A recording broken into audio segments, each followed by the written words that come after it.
നാരായണ നാരായണ നാരായണ നാരായണ നാരായണ നാരായണ നാരായണ നാരായണാഖിലഗുരോ ഭഗവൻ നമസ്തേ. നാരായണാഖിലഗുരോ ഭഗവൻ നമസ്തേ. നാരായണാഖിലഗുരോ ഭഗവൻ നമസ്തേ. ദീർഘദണ്ഡ നമസ്കാരം നിർലജ്ജോ ഗുരുസന്നിധൗ. ശരീരം അർത്ഥം പ്രാണം ച സദ്ഗുരുഭ്യോ നിവേദയേതുംഗും ഗുരുഭ്യോ നമഃ. ഓം ഗം ഗണപതയേ നമഃ. ഓം വം പരമാത്മനേ നമഃ. ഓം നമോ ഭഗവതേ വാസുദേവായ. ഓം നമോ ഭഗവതേ വാസുദേവായ. ഓം നമോ ഭഗവതേ വാസുദേവായ. ശ്രീകൃഷ്ണായ പരബ്രഹ്മണേ നമഃ. ഹരി ഓം.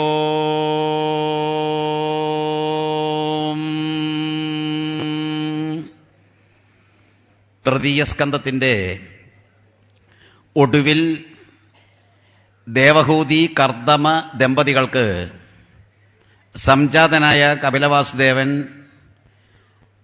തൻ്റെ ജ്ഞാനം അമ്മയ്ക്ക് വിളമ്പിക്കൊടുക്കുന്നത് തൃതീയ സ്കന്ധത്തിൽ ഒടുവിൽ നമ്മൾ വായിച്ചു. ഈ ജ്ഞാനത്തെ എങ്ങനെ ഉറപ്പിച്ചു നിർത്താം? ഭാഗവതാചാര്യൻ ശ്രീ വേദവ്യാസൻ അത് എപ്രകാരമാണ് ഉറപ്പിച്ചു നിർത്തുന്നത് എന്ന് ചതുർത്ഥസ്കന്ധത്തിലൂടെ കാണാനും സാധിക്കും. പലപ്പോഴും ജ്ഞാനം അദൃഢമായാൽ, ഭാഗവത മാഹാത്മ്യത്തിൽ പറയുന്ന പോലെ അദൃഢം ചഹതം ജ്ഞാനം, അറിവ് ദൃഢമാക്കേണ്ടത് ആവശ്യമാണ്. ഭാഗവത മാഹാത്മ്യത്തിൽ പറഞ്ഞ അദൃഢം ചഹതം ജ്ഞാനം വളരെ പ്രസ്താവ്യമായിട്ടുള്ള സംഗതിയാണ്. തൃതീയ സ്കന്ധത്തിൽ നിത്യാനിത്യ വിവേകം വളരെ ദൃഢമാക്കി കൊടുക്കാൻ വേണ്ടിയിട്ടാണ് കപിലഗീത. അതിലൂടെ സംജാതമായിട്ടുള്ള അറിവ് അത് ദൃഢമായിട്ട് അതൊരിക്കലും നശിക്കാത്ത രീതിയിൽ ഉറപ്പിക്കാൻ വേണ്ടിയിട്ടാണ് ചതുർത്ഥസ്കന്ധം വിസർഗലീലകൾ. ഈ വിസർഗലീലകളിൽ രണ്ട് പ്രധാനപ്പെട്ട കഥാഗോളങ്ങൾ ഇപ്പോൾ നമ്മൾ കേട്ടുകഴിഞ്ഞു. ദക്ഷയാഗവും അതിനെ തുടർന്ന് ധ്രുവന്റെ ചരിതവും. ധർമ്മപ്രകരണമെന്നും അത് കഴിഞ്ഞ് അർത്ഥപ്രകരണമെന്നും ഇനി ഇപ്പോൾ പറയാനിരിക്കുന്ന കാമപ്രകരണമെന്നും അത് കഴിഞ്ഞാൽ ശേഷിക്കുന്ന ചതുർത്ഥസ്കന്ധത്തിലെ ഒടുവിലത്തെ ഭാഗങ്ങൾ മോക്ഷപ്രകരണമെന്നും. ഒരു ഹിന്ദുവിനെ സംബന്ധിച്ചിടത്തോളം ഈ പുരുഷാർത്ഥങ്ങൾ വളരെയേറെ പ്രകീർത്തിതമാണ്. അതിനു വേണ്ടിയിട്ടാണ് ജനിച്ചത്. ധർമ്മം ആചരിക്കാൻ വേണ്ടിയിട്ട് ചരണങ്ങളെ ഉപയോഗിച്ചുകൊണ്ട് ധർമ്മ ആചരണത്തിന് വേണ്ടിയിട്ടാണ് മനുഷ്യജന്മം. ധർമ്മം എന്ന് പറയുമ്പോൾ സ്വധർമ്മേ നിധനം ശ്രേയാ പരധർമ്മോ ഭയാവഹ. അവനവനിൽ നിക്ഷിപ്തമായിരിക്കുന്ന ധർമ്മം പൂർത്തീകരിച്ചേ മതിയാകൂ, അതല്ലാതെ പരധർമ്മം ചെയ്യരുത് എന്ന് വളരെ വ്യക്തമായിട്ട് നമ്മെ പഠിപ്പിക്കുന്നുമുണ്ട്. അങ്ങനെ ധർമാചരണത്തിലൂടെ അർത്ഥകാമങ്ങൾ നമുക്ക് ലഭ്യമായാൽ പിന്നാലെ മോക്ഷം എന്ന് പറയുന്ന പരമപുരുഷാർത്ഥം നമുക്കുണ്ടായേ മതിയാകൂ. അതിനു വേണ്ടിയിട്ടാണ് ഈ മനുഷ്യജന്മം. ഈ ശരീരമാണെങ്കിലും ശരീരമദ്യം ഖലു ധർമ്മ സാധനം. അപ്പോൾ എല്ലാ തരത്തിലും തൃതീയ സ്കന്ധം കഴിഞ്ഞ് ചതുർത്ഥസ്കന്ധത്തിലേക്ക് കടന്ന് രണ്ട് പ്രകരണങ്ങളെ പറ്റിയുള്ള രണ്ട് കഥാഗോളങ്ങൾ, സാക്ഷാൽ ശിവപെരുമാളിനോട് ബന്ധപ്പെട്ട ദക്ഷയാഗവും അതിനെ തുടർന്ന് ധ്രുവൻ എന്ന് പറയുന്ന കൊച്ചുകുമാരൻ എപ്രകാരമാണോ ഈശ്വര ദർശനം സാധിച്ചത്, ഈ രണ്ട് കാര്യങ്ങൾ ഒന്നും മനസ്സിൽ ഉറപ്പിച്ചുകൊണ്ട് പൃഥുവിൻ്റെ കഥയിലേക്കൊന്ന് കടക്കാം. മനുഷ്യൻ്റെ രണ്ട് ഭാവങ്ങൾ, രണ്ട് വ്യക്തിത്വങ്ങൾ, വ്യക്തിത്വങ്ങളുടെ രണ്ട് രൂപങ്ങളോ, അത്തരത്തിലുള്ള ആ സംഗതിയാണ് പ്രഭാഷണ വിഷയം. ഒരു വ്യക്തിയിൽ രണ്ട് ഭാവങ്ങൾ, അതിൽ ദുഷ്ടം ആയിട്ടുള്ള സംഗതി വേനൻ്റേത്, അതുപോലെ തന്നെ ശിഷ്ടം ആയിട്ടുള്ള വളരെ ശ്രേഷ്ഠം ആയിട്ടുള്ളത് പൃഥുവിൻ്റേത്. ഇത് രണ്ടും ഒരു വ്യക്തിയിൽ എങ്ങനെ കാണാൻ സാധിക്കുന്നു? ഒരു വ്യക്തിയുടെ വ്യക്തിത്വത്തിൽ ഈ രണ്ട് മുഖങ്ങൾ എങ്ങനെ നമുക്ക് കാണാൻ കഴിയുന്നു?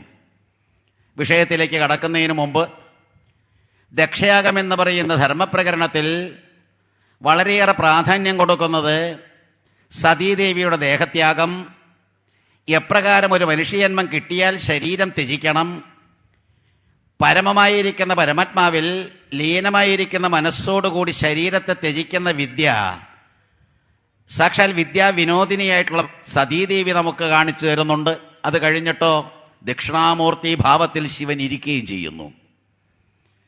അപ്പോൾ സത്യത്തിൽ വിദ്യ എന്ന് പറയുന്നതും അക്കൂട്ടത്തിൽ വിദ്യയെല്ലാം തന്നെ വിളമ്പിക്കൊടുക്കുന്ന ദക്ഷിണാമൂർത്തിയെയും കണ്ടുകൊണ്ടാണ് ദക്ഷയാഗം കഥ അവസാനിപ്പിച്ച് നാം ധ്രുവന്റെ കഥയിലേക്ക് വരുന്നത്.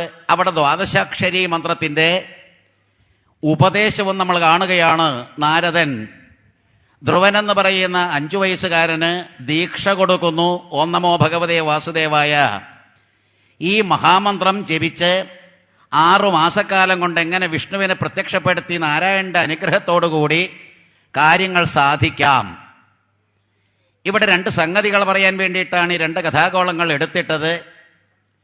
പരമാത്മാവായിരിക്കുന്ന ശിവനെ കിട്ടിയിട്ടും പരബ്രഹ്മസ്വരൂപമായിരിക്കുന്ന തൻ്റെ ഭർത്താവിനെ മനസ്സിലാക്കാൻ സാധിക്കാതെയാണോ എന്ന് തോന്നുമാറ് ദക്ഷപ്രജാപതി നടത്തുന്ന യാഗശാലയിലേക്ക് തൻ്റെ ബന്ധുക്കളെ കാണാനുള്ള ഉത്സാഹത്തോടുകൂടി സതീദേവി പോകുന്നത് ഒരു ഏഷണ, ലോകേഷണ.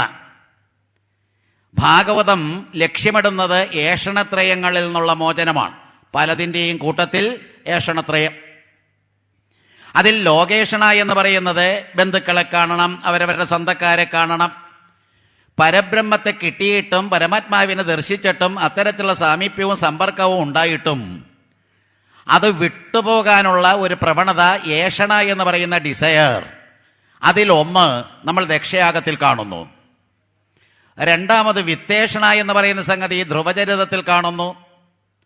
അച്ഛൻ്റെ മടിയിൽ കയറി ഇരിക്കാനുള്ള വ്യഗ്രത അത് സാധിക്കാതെ പോയപ്പോൾ രണ്ടാനമ്മ പറഞ്ഞ രീതിയിൽ നാരായണനെ തപം ചെയ്ത് അച്ഛൻ്റെ മൗനവും കൂടിയായപ്പോൾ ഇറങ്ങിത്തിരിച്ച് സ്വന്തം അമ്മയോട് ചോദിച്ചപ്പോൾ അത് തന്നെയാണ് വേണ്ടത് എന്ന് പറഞ്ഞതിൻ്റെ അടിസ്ഥാനത്തിൽ കാട്ടിലേക്ക്, മധുവനത്തിലേക്ക് പോകുന്ന 5 വയസ്സുകാരന് യാത്രാമധ്യേ നാരദൻ ഓം നമോ ഭഗവതേ വാസുദേവായ ഉപദേശിക്കുന്നത് എന്തിനു വേണ്ടിയിട്ട് എന്ന് ചോദിക്കുമ്പോൾ അവിടെ ഈ ഏഷണയാണ് വിത്തേഷണ എന്ന് പറയുന്ന സ്വന്തം ചില താല്പര്യങ്ങൾ സ്ഥാപിച്ചു കിട്ടാനോ സാധിച്ചു കിട്ടാനോ വേണ്ടിയിട്ടുള്ള പ്രവൃത്തി.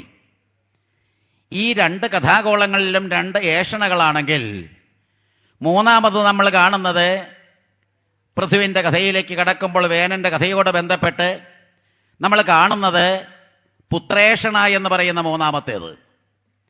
ഏഷണത്രയങ്ങൾ എന്ന് പറയുന്ന ദുഷിച്ച ഒരു മാനസികാവസ്ഥ, അത് നമ്മെ അലട്ടുന്നത് പ്രകാരം അതുകൊണ്ടുള്ള ഗുണങ്ങളും ദോഷങ്ങളും എന്ത്, ഓരോ പ്രകരണവും വായിക്കുമ്പോൾ ഓരോ കഥയും വായിക്കുമ്പോൾ ഇതെല്ലാം തന്നെ വിശകലനം ചെയ്യാൻ അനവധി സംഗതികൾ ഒളിപ്പിച്ചു വച്ചിട്ടുമുണ്ട്. ദക്ഷയാഗം കഥയെടുത്താൽ ഈ പറയുന്ന ലോകേഷണ എന്ന് പറയുന്നത് നമ്മൾ തിരസ്കരിക്കേണ്ടതാണ്, അത് നിരാകരിക്കേണ്ടതാണ്, നിരസിക്കേണ്ടതാണ്. ഈ കാര്യങ്ങളെല്ലാം തന്നെ അവിടെ അന്തർലീനമായി കിടക്കുന്ന പോലെ വിത്തേഷണ, ഈശ്വരനെ സാക്ഷാത്കരിക്കാൻ സാധിച്ചിട്ടും വിഷ്ണുവിൻ്റെ ദർശനം കിട്ടിയിട്ടും അത്രമാത്രം ശ്രേഷ്ഠമായിരിക്കുന്ന പദവിയിലേക്ക് എത്തിയിട്ടും ഈ ധ്രുവകുമാരന് രാജ്യം ഭരിക്കണമെന്നുള്ളൊരാഗ്രഹം 36,000 സംവത്സരത്തോളം രാജ്യം ഭരിച്ചു എന്നാണ് കഥ. അപ്പൊ ഇത്തരത്തിലുള്ള ആഗ്രഹം വിത്തേഷണ, അത് വിട്ടുപോകാനായിട്ട് എത്രമാത്രം ബുദ്ധിമുട്ടി. ഒടുവിലേക്ക് ചെന്നപ്പോൾ ശുദ്ധ മനസ്കനായിട്ട് തീർന്ന ഇദ്ദേഹം മൃത്യുവിനെ കണ്ടിട്ട് മൃത്യുവിനെ കണ്ട് ഭയപ്പെടാതെ ആ മൃത്യുവിൻ്റെ മസ്തകത്തിൽ ചവിട്ടിക്കൊണ്ട് ധ്രുവപദത്തിലേക്ക് എന്നു എന്നാണ് ധ്രുവന്റെ കഥ പര്യവസാനിപ്പിച്ചുകൊണ്ട് ഭാഗവതം പഠിപ്പിക്കുന്നത്. ഈ ഏഷണത്രയങ്ങളുടെ കൂട്ടത്തിൽ മൂന്നാമത്തേത് പുത്രേഷണ. ആ പുത്രേഷണ എന്ന് പറയുന്ന കുട്ടികൾ വേണം, കുട്ടികൾക്ക് വേണ്ടിയിട്ട് ഇങ്ങനെ കിണഞ്ഞ് പരിശ്രമിക്കുന്ന ഒരു കഥാഗോളം നമ്മൾ കാണുകയാണ്. അങ്കൻ എന്ന് പറയുന്ന രാജാവിനോട് ബന്ധപ്പെട്ട് ധ്രുവന്റേതായിട്ടുള്ള പാരമ്പര്യത്തിൽ ധ്രുവന്റെ ചരിതം ഇങ്ങനെ കഴിച്ചിട്ട് ധ്രുവന്റെ പരമ്പരയിൽപ്പെട്ട ആ കുലത്തിന്റെ ആ പാരമ്പര്യം മുഴുവൻ വർണ്ണിച്ചിട്ട് അങ്കൻ എന്ന് പറയുന്ന ഒരു കഥയിലേക്ക് കടക്കുന്നതിന് മുമ്പ് ചില ഭാഗങ്ങൾ നമുക്ക് മനസ്സിലേക്ക് ഇടേണ്ടതുണ്ട്. വളരെ ശ്രേഷ്ഠന്മാരായിട്ടുള്ള പലരും ഓരോ കുലത്തിലും ജനിക്കുന്നത് ഭാഗവതം പ്രകീർത്തിക്കാറുണ്ട്. അങ്കന്റെ മുൻഗാമികളായിട്ട് ഉൽക്കലനായാലും അത് കഴിഞ്ഞിട്ട് വത്സരനായാലും അത്തരത്തിലുള്ള വ്യക്തികളെല്ലാം തന്നെ വരുമ്പോൾ ഇവിടെ ഉൽക്കലിനെ പറ്റി പറയുന്നത് നമ്മൾ ചിന്തിക്കണം. കാരണം ഓരോ വാക്കും നമ്മുടെ ജീവിതത്തിലേക്ക് പകർത്തിക്കൊണ്ടുവരാനുള്ളതാണ്, വ്യക്തിത്വ വികസനത്തിന് ആവശ്യമായതാണ് എന്ന് ചുരുക്കം. ഇന്നിപ്പോൾ വ്യക്തിത്വ വികസനം എന്ന് പറയുമ്പോൾ വളരെ മോശമായിട്ടുള്ള വ്യക്തിത്വങ്ങളാണ് എല്ലാവർക്കും. പുറമേ കാണുന്നതല്ല, അടുത്തു കൂടുമ്പോൾ ഓരോ വ്യക്തിയുമായിട്ട് അടുത്തടുത്ത് ചെല്ലുമ്പോൾ നമ്മൾ അറയ്ക്കുന്ന വെറുക്കുന്ന രീതിയിലുള്ള ഒരു പേഴ്സണാലിറ്റി. അപ്പോൾ ഈ വ്യക്തിത്വം എന്ന് പറയുന്നത് വ്യക്തമായിട്ടും എന്താണെന്ന് അറിഞ്ഞുകൂടാത്ത രീതിയിൽ എന്തോ മൂടുപടം കൊണ്ട് മറച്ചു വച്ചിരിക്കുന്ന ഒരു ലോകത്താണ് ഇവിടെ ഉൽക്കലൻ. അദ്ദേഹത്തെ പറ്റി പറയുന്നത് ജനിച്ച അന്നേ ശാന്തൻ. അപ്പോൾ ജന്മനാ തന്നെ ശാന്തനാണ് ഇദ്ദേഹം. ചതുർത്ഥ സ്കന്ധത്തിൽ ആത്മാരാമനായിട്ടുള്ള ശിവനെ പറ്റി പറയുന്ന പോലെ, അതുപോലെ ധ്രുവകുമാരന്റെ തപശക്തി നന്നേ ചെറുപ്പത്തിലെ തന്നെ ഇങ്ങനെ 6 മാസക്കാലം ആഹാരാദികൾ ത്യജിച്ചുകൊണ്ട് ഒരു തൂണുപോലെ കുറ്റി പോലെ സ്ഥാണുവിന് സമാനം തപസ് ചെയ്യണമെങ്കിൽ എന്തായിരിക്കും അദ്ദേഹത്തിന്റെ സിദ്ധി? ഇങ്ങനെയുള്ള കഥാപാത്രങ്ങളിൽ ഉൽക്കലനും ജനിച്ച അന്നേ ശാന്തനാം, ആ നിസ്സംഗൻ സമദർശനൻ, കണ്ടാൻ വിശ്വത്തിൽ ആത്മാവിനെയും ആത്മാവിൽ വിശ്വവും. നമ്മൾ ഹിന്ദുക്കൾ വളരെയേറെ പ്രാധാന്യം കൊടുക്കുന്ന ഒരു പ്രയോഗമാണ് യോമാം പശ്യതി സർവത്ര സർവം ച മയി പശ്യതി എന്ന് പറയുന്ന ഗീതാവചനം. യോമാം പശ്യതി സർവത്ര സർവം ച മയി പശ്യതി. തൃതീയ സ്കന്ധത്തിൽ നമ്മൾ നേരത്തെ പറഞ്ഞ കപിലവാസുദേവൻ അമ്മ ദേവഹൂതിക്ക് കൊടുക്കുന്ന ഉപദേശത്തിൽ അർച്ച എന്ന് പറയുന്ന വിഗ്രഹത്തെ ഉപാസിക്കണമെങ്കിൽ സമത്വബോധം വേണമെന്ന് പറയുന്നുണ്ട്. സമത്വബോധവും ഭാവവുമെല്ലാം തന്നെ ഉണ്ടാകണമെങ്കിൽ എല്ലായിടത്തും ആത്മാവിനെ ദർശിക്കണം. തന്നിലുള്ള ആത്മാവ് തന്നെയാണ് സർവത്ര. അങ്ങനെ സർവം ഖല്ലിതം ബ്രഹ്മ എന്ന് പറയുന്ന ആ മഹാവാക്യത്തിലടങ്ങിയിരിക്കുന്ന ഭാവത്തിലേക്ക് നമ്മൾ കടക്കുമ്പോൾ മാത്രമേ ശ്രേഷ്ഠമതികളാകുന്നുള്ളൂ. അതേ രീതിയിൽ ഉൽക്കലനും ഇവിടെ ആത്മാവിനെ ഈ പറയുന്ന രീതിയിൽ വിശ്വത്തിൽ ആത്മാവിനെയും ആത്മാവിൽ വിശ്വവും കണ്ടു എന്ന്. യോഗാഗ്നിയാൽ കർമ്മമലം നിശേഷവും ചാമ്പലാകവേ ആത്മാവിനെ ദേഹബന്ധം അറ്റ്വര ബ്രഹ്മരൂപനായി ജ്ഞാനൈകരസമാം നിത്യാനന്ദമായി സ്വസ്വരൂപമായി കാണുകയാൽ സർവവും ബ്രഹ്മമയമായി കണ്ടിതാത്മനി. ഇത് മലയാളീകരിച്ച ഭാഗവതം മൂലമാണ്. ഭാഗവതം മൂലത്തെ മലയാളീകരിച്ച സുബ്രഹ്മണ്യൻ തിരുമുമ്പ് ഈ 2 ശ്ലോകങ്ങളിലൂടെ പറഞ്ഞു തന്നത് അല്പം പ്രഭാഷണത്തിന് വ്യാഖ്യാനിച്ച് സമയം കളയണ്ട എന്ന് കരുതിയിട്ട് യോഗാഗ്നിയാൽ കർമ്മമലം നിശേഷവും ചാമ്പലാകവേ എന്തെല്ലാം കാര്യങ്ങളാണ് ഇവിടെ അന്തർഭവിച്ചിരിക്കുന്നത് നോക്കൂ. സാധാരണഗതിക്ക് അഗ്നി എന്ന് പറയുന്നത് ആത്മസ്വരൂപമാണ്, ജ്യോതിസ്വരൂപമായിട്ടുള്ള അത് ജ്ഞാനസ്വരൂപമാണ്, അത് ശിവസ്വരൂപമാണ്. യോഗം കൊണ്ട് നമ്മൾ സമ്പാദിക്കുന്ന അഗ്നിയിൽ സകലതും ദഹിക്കുന്നു, പ്രത്യേകിച്ച് കർമ്മമലം. നമ്മൾ വേദങ്ങൾ പഠിക്കുമ്പോൾ വേദത്തിന്റെ ആദ്യ ഭാഗത്തെ പറയുന്നത് ഉപാസനാകാന്ഡമായിട്ട്, ആ ഉപാസനാകാന്ഡത്തിൽ കർമ്മകാന്ഡം എന്നുകൂടി പറയുന്ന ആ പ്രദേശത്ത് നമ്മൾ ചെയ്യുന്ന പ്രവൃത്തികൾ എല്ലാം തന്നെ കർമ്മത്തെ ഇല്ലാതെയാക്കാനാണ്. അപ്പോൾ കർമ്മം ചെയ്ത് ഉപാസന നടത്തി കർമ്മത്തെ ഇല്ലാതെയാക്കി കർമ്മത്തെ ശുദ്ധമാക്കി ഹൃദയ നൈർമല്യം അഥവാ അന്ധക്കരണ ശുദ്ധി ഇത് വരുത്തിക്കൊണ്ടുപോകാനാണ് ഈ പ്രവൃത്തികളെല്ലാം. ഉപാസനാകാന്ഡം, അത് കഴിഞ്ഞാൽ ജ്ഞാനകാന്ഡം, വേദാന്തത്തിലേക്ക് നമ്മൾ കടക്കുന്നത് പിന്നാലെ. അപ്പൊ ഇവിടെയും യോഗാഗ്നിയാൽ കർമ്മമലം നിശേഷവും ചാമ്പലാകവേ ആത്മാവിനെ ദേഹബന്ധമറ്റൊര ബ്രഹ്മരൂപനായി ജ്ഞാന ഐകരസമാം നിത്യ ആനന്ദമായി സ്വസ്വരൂപമായി കാണുകയാൽ സർവവും ബ്രഹ്മമയമായി കണ്ടിത് ആത്മനി സർവം ഖല്ലിതം ബ്രഹ്മ. എത്രമാത്രം സുന്ദരവും ഉദാത്തവുമാണ് ഈ ഭാഗവതത്തിന്റെ സമീപനം. ഒരിടത്തല്ല, ഭാഗവതം ആദ്യം മുതൽ അവസാനം വരേക്ക് ഏത് കഥാഗോളം നമ്മൾ നോക്കിയാലും എല്ലാം സെൽഫ് കണ്ടെയ്ൻഡ് ആണ്. ഏതൊരു കഥയെടുത്താലും അതിൽ മുഴുവൻ ഭാഗവതം കാണാം. 2ാമത്തെ സ്കന്ധത്തിൽ ചതുശ്ലോകി അവതരിപ്പിച്ചുകൊണ്ട് ആ 2ാമത്തെ സ്കന്ധത്തിൽ ആദ്യന്തം 10 അധ്യായങ്ങൾ വായിച്ചാൽ അവിടെ ഭാഗവതം പൂർണ്ണമാണ്. ഉദ്ധവരും അതേ രീതിയിൽ ഈ പറയുന്ന വിതുരരും തമ്മിൽ സംവദിക്കുന്ന തൃതീയ സ്കന്ധത്തിലെ ആദ്യത്തെ ഭാഗങ്ങൾ പരിശോധിച്ചാൽ അവിടെ ഭാഗവതം പൂർണ്ണമാണ്. പിന്നാലെ വരുന്ന ഭാഗങ്ങൾ ഓരോന്നോരോന്നെടുത്ത് ആ കഥകളെല്ലാം തന്നെ പരിശോധിക്കുമ്പോൾ അവിടെ എല്ലാം തന്നെ സെൽഫ് കണ്ടെയ്ൻഡ് എന്ന് പറയാം. എല്ലാം തന്നെ ഓരോ കഥയിലും അടങ്ങി ഒതുങ്ങിയിരിക്കുന്ന രീതിയിലാണ് ഭാഗവതത്തിന്റെ ഘടന. അത്തരത്തിലുള്ള ഭാഗവതത്തിൽ ഇവിടെ ഈ ശ്ലോകങ്ങൾ ഞാൻ ഉദ്ധരിക്കാനുള്ള കാരണം ഇത് തുടക്കത്തിൽ തന്നെ നമ്മൾ കാണുന്നു. ഉൽക്കലൻ എന്ന് പറയുന്ന മഹാനുഭാവനെ അന്നത്തെ രാജാക്കന്മാര്, ചക്രവർത്തിമാര്, അല്ലെങ്കിൽ അന്ന് രാജ്യം ഭരിച്ചിരുന്നവരെല്ലാം തന്നെ ഇന്നത്തെ രീതിയിലല്ല എന്ന് സൂചിപ്പിക്കാൻ വേണ്ടിയിട്ടാണ്. അവർ ആത്മാരാമന്മാരായതുകൊണ്ട്, പ്രജാക്ഷേമ തൽപരന്മാരായതുകൊണ്ട് പ്രജകളിൽ പോലും ആ ഈശ്വരന്റെ സാന്നിധ്യം മനസ്സിലാക്കിക്കൊണ്ട് പ്രവർത്തിച്ചവരാണ്. നമ്മുടെ ഭരണഘടന സമത്വം എന്നെല്ലാം എഴുതി വച്ചിട്ടുണ്ടെങ്കിലും ആ സമത്വം എന്ന് പറയുന്ന വിദൂരമായിട്ട് കിടക്കാനുള്ള പ്രധാന കാരണം ഭരിക്കുന്ന വ്യക്തികളിൽ ഈ സമത്വബോധം വരുന്നില്ല. അവർ ആത്മഭാവത്തിലേക്ക് കടക്കുന്നില്ല. അവർക്ക് ആത്മാവ് തന്നെ ഉണ്ടോ എന്നൊരു സംശയം. അപ്പോൾ എല്ലാ തരത്തിലും ഇവിടെ ജ്ഞാനൈകരസമം നിത്യ ആനന്ദമായി സ്വസ്വരൂപമായി കാണുകയാൽ സർവവും ബ്രഹ്മമയമായി കണ്ടിതാത്മനി. ഏതെങ്കിലും രാജാക്കന്മാർ ഇന്ന തരത്തിലുണ്ടോ? പക്ഷേ ഞാൻ അഭിമാനിക്കുന്നുണ്ട്, ഈയിടെ തീപ്പെട്ട അല്ലെങ്കിൽ കാലം ചെയ്ത ഉത്രാടം തിരുനാൾ എന്ന് പറയുന്ന തിരുവിതാംകൂർ മഹാരാജാവിന്റെ മുൻഗാമികൾ അവരെല്ലാവരും പത്മനാഭദാസന്മാരാണ്. നിങ്ങൾ കേട്ടിട്ടുണ്ടാകും. ഇവിടെ ആഴുവഞ്ചേരി തമ്പ്രാക്കളും മറ്റും ചെന്ന് ഹിരണ്യഗർഭം എന്ന് പറയുന്ന പ്രവൃത്തിയിലൂടെ അവർക്ക് രാജകീയ പദവി നൽകുന്ന ഇക്കൂട്ടര് ഉടവാള് കൊണ്ടുപോയി പത്മനാഭന്റെ തൃച്ചേവടികളിൽ സമർപ്പിച്ച് പത്മനാഭന്റെ ദാസനായിട്ടാണ് രാജ്യം ഭരിക്കുക. ഈ പ്രവൃത്തി മറ്റെങ്ങും കാണാൻ വളരെ ബുദ്ധിമുട്ടാണ്. അപ്പോൾ എല്ലാ തരത്തിലും ഞാൻ വെറും പ്രതിനിധി. ശ്രീരാമകൃഷ്ണവരം സർ പലപ്പോഴും പറയുന്ന പോലെ ഞാൻ വെറും ഉപകരണം, അല്ലയോ അമ്മേ നീയാണ് ഈ യന്ത്രി, ഞാൻ വെറും യന്ത്രം എന്ന് പറയുന്ന പോലെ ഇവിടെയും തിരുവിതാംകൂർ രാജാക്കന്മാർ മാതൃകാപരമായിട്ട് കാണിച്ചു തന്ന ആ ആധ്യാത്മികമായിട്ടുള്ള വശം ഇവിടെയും കാണുകയാണ്. അദ്ദേഹത്തെ കണ്ടാൽ കാഴ്ചയ്ക്ക് അന്ധൻ, ജഡൻ, മൂകൻ, ഭ്രാന്തൻ, ബധിരൻ അത്തരത്തിലുള്ള കാണപ്പെട്ടു ഈ പറയുന്ന ഉൽക്കലനെ എല്ലാവരും ഉപേക്ഷിച്ചു. അതുകൊണ്ട് അപ്പോൾ വാസ്തവത്തിൽ കർത്താവായിട്ടുള്ള ഭരണയന്ത്രം അതെല്ലാം തന്നെ തിരിച്ചുകൊണ്ടിരിക്കുന്ന ഉൽക്കലൻ ഇത്തരത്തിൽ ആധ്യാത്മികമായിട്ട് വളർന്നതുകൊണ്ട് രാജ്യകാര്യങ്ങളിൽ ഭ്രമിക്കാതെ രാജ്യകാര്യങ്ങളെല്ലാം തന്നെ വേണ്ട രീതിയിൽ നടത്താൻ അയാൾക്ക് സാധിക്കുമോ എന്നുള്ള സംശയം കൊണ്ട് അവിടെ വത്സരൻ എന്ന് പറയുന്ന സഹോദരനെ വാഴിച്ചു എന്ന്. അപ്പോ ജഡനായി അവനെ കണ്ട് മന്ത്രിമാർ കുലവൃദ്ധരും വാഴിച്ചാർ ഈ പുത്രൻ അനുജൻ, ഭ്രമിതൻ പുത്രൻ അനുജൻ വത്സരഘ്യനെ. അങ്ങനെ പാരമ്പര്യം. ഇതൊന്നും ഞാൻ വിസ്തരിച്ചു പോകുന്നില്ല. ഏതായാലും ഉൽക്കലൻ എന്ന് പറയുന്ന ധ്രുവന്റെ പാരമ്പര്യത്തിൽപ്പെട്ട രാജാവ് എത്രമാത്രം ശ്രേഷ്ഠനായിരുന്നു എന്ന് മാത്രം ചിന്തിക്കുക. ആ പരമ്പരയിൽപ്പെട്ട് വത്സരൻ ഭാഗവത കഥകളിലെ കഥാപാത്രങ്ങളുടെ പേര് അത് വരുമ്പോഴേ തന്നെ നിശീധാഖ്യൻ, പ്രദോഷാഖ്യൻ എല്ലാം തന്നെ കാലത്തോട് ബന്ധപ്പെട്ടു, ഓരോരോ ദിവസത്തോട് ബന്ധപ്പെട്ടു.